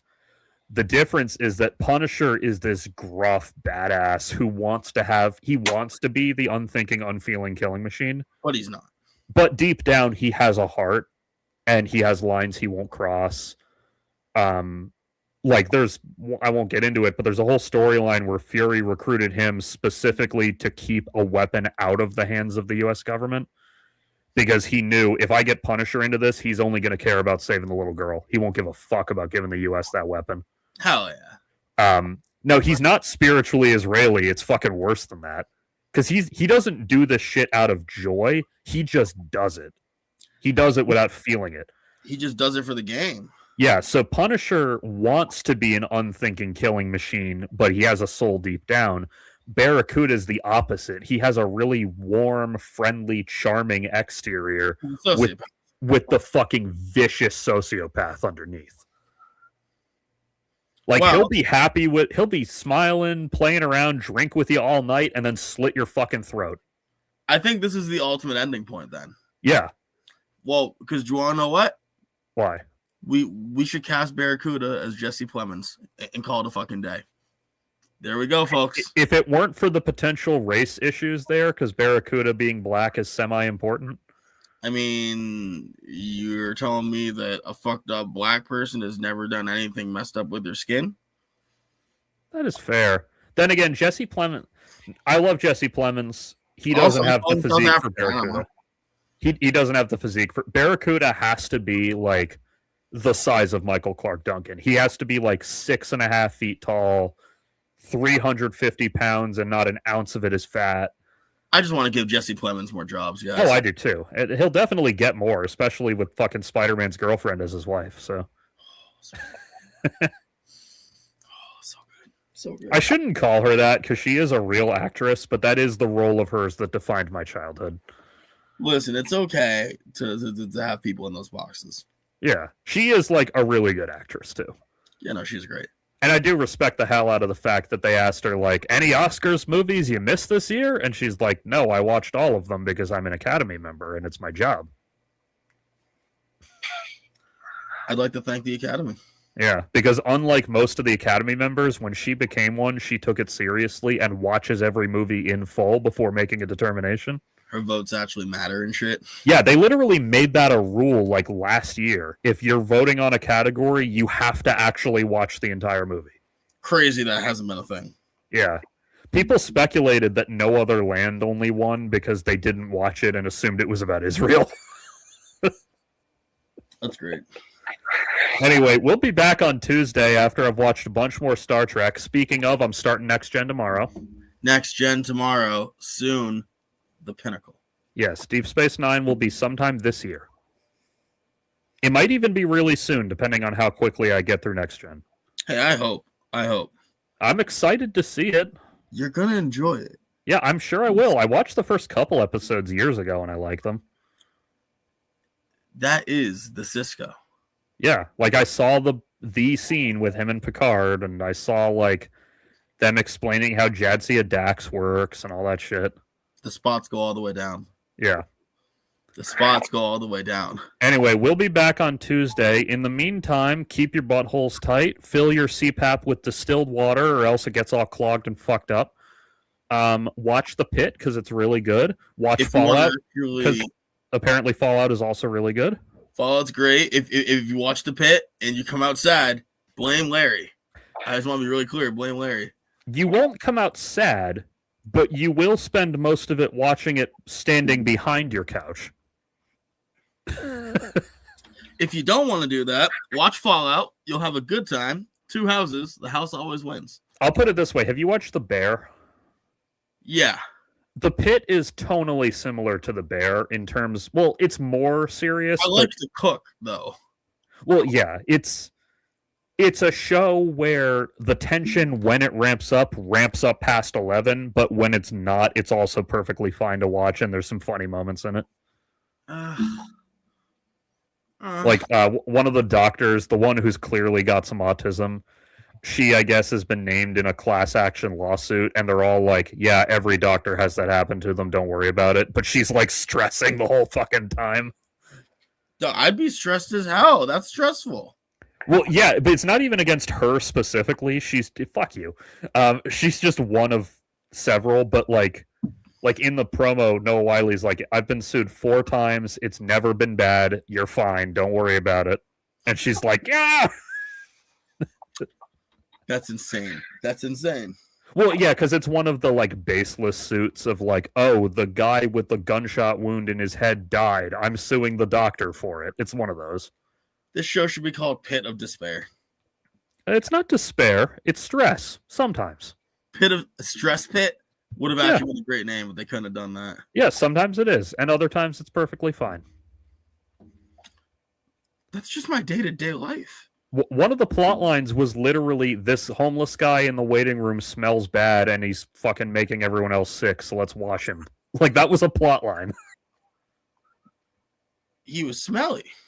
Yeah, like he was, because when Noah Wiley walks in, I noticed a bunch of people were wearing COVID masks, and I was like, wait, is this a flashback? And then I'm like, oh no, they're all doing it because that guy smells bad. That's got to be terrible. Yeah, well, eventually, like, enough people, because they're supposed to see you in order of severity, but enough people complain that the guy's like, all right, fine, we'll get him out to the outdoor decontamination shower, which isn't really outdoors, but it's like a small little building. So they take him out. Like, at one point, they cut away. One of the kind of comedic break scenes is them hosing the homeless guy down, like, you know, his name is Jerry or something, like, make sure to get under your fingernails, Jerry. Yeah, I got you. You got any hair conditioner over there? Why not just put Jerry in a shower like a normal human being? Well, they did, but like they sprayed him off initially and then they put him in the shower. Okay. Because he was like caked in dirt. Like he looked like he'd been sleeping in mud for 6 months without taking a bath. So they had to spray him down before letting him wash himself. Oh my God, poor guy. He also wasn't entirely cognizant. Well, he's homeless, I can imagine. Yeah. Like, he is very much like the homeless guy you're picturing. Yeah. Like, I'm thinking of a real-life character from Futurama. Well, the good news is that since the whole season takes place over the course of one day, we'll find out more about that guy. I don't think his name was actually Jerry, but it was something like that. That's his name now. But it was just really funny to hear him go in his, like, homeless guy voice. You got any conditioner? Anyway, take care, everyone. I guess Dollhouse is also good, Hirsch says. So I'll keep that in mind. I'll check out Dollhouse. That's an old one. That's a Joss Whedon one. Yeah, being homeless would fuck anybody up. Exactly, bro. I mean, it does. It fucks people up. Yeah. So anyway, we'll see you on Tuesday. Take care. Hopefully we're all still alive by then. Let's hope. And if you get nuked, you won't hear about it from me. Bye. Yeah, I mean, it's not like you'll know. Exactly. I go 3 days without a shower and I'm gone. Dude, I can't even go one because my face and hair get all fucked up. Too much vinegar smell. Can't handle it. Anyway, take care, everyone. Yep. Bye.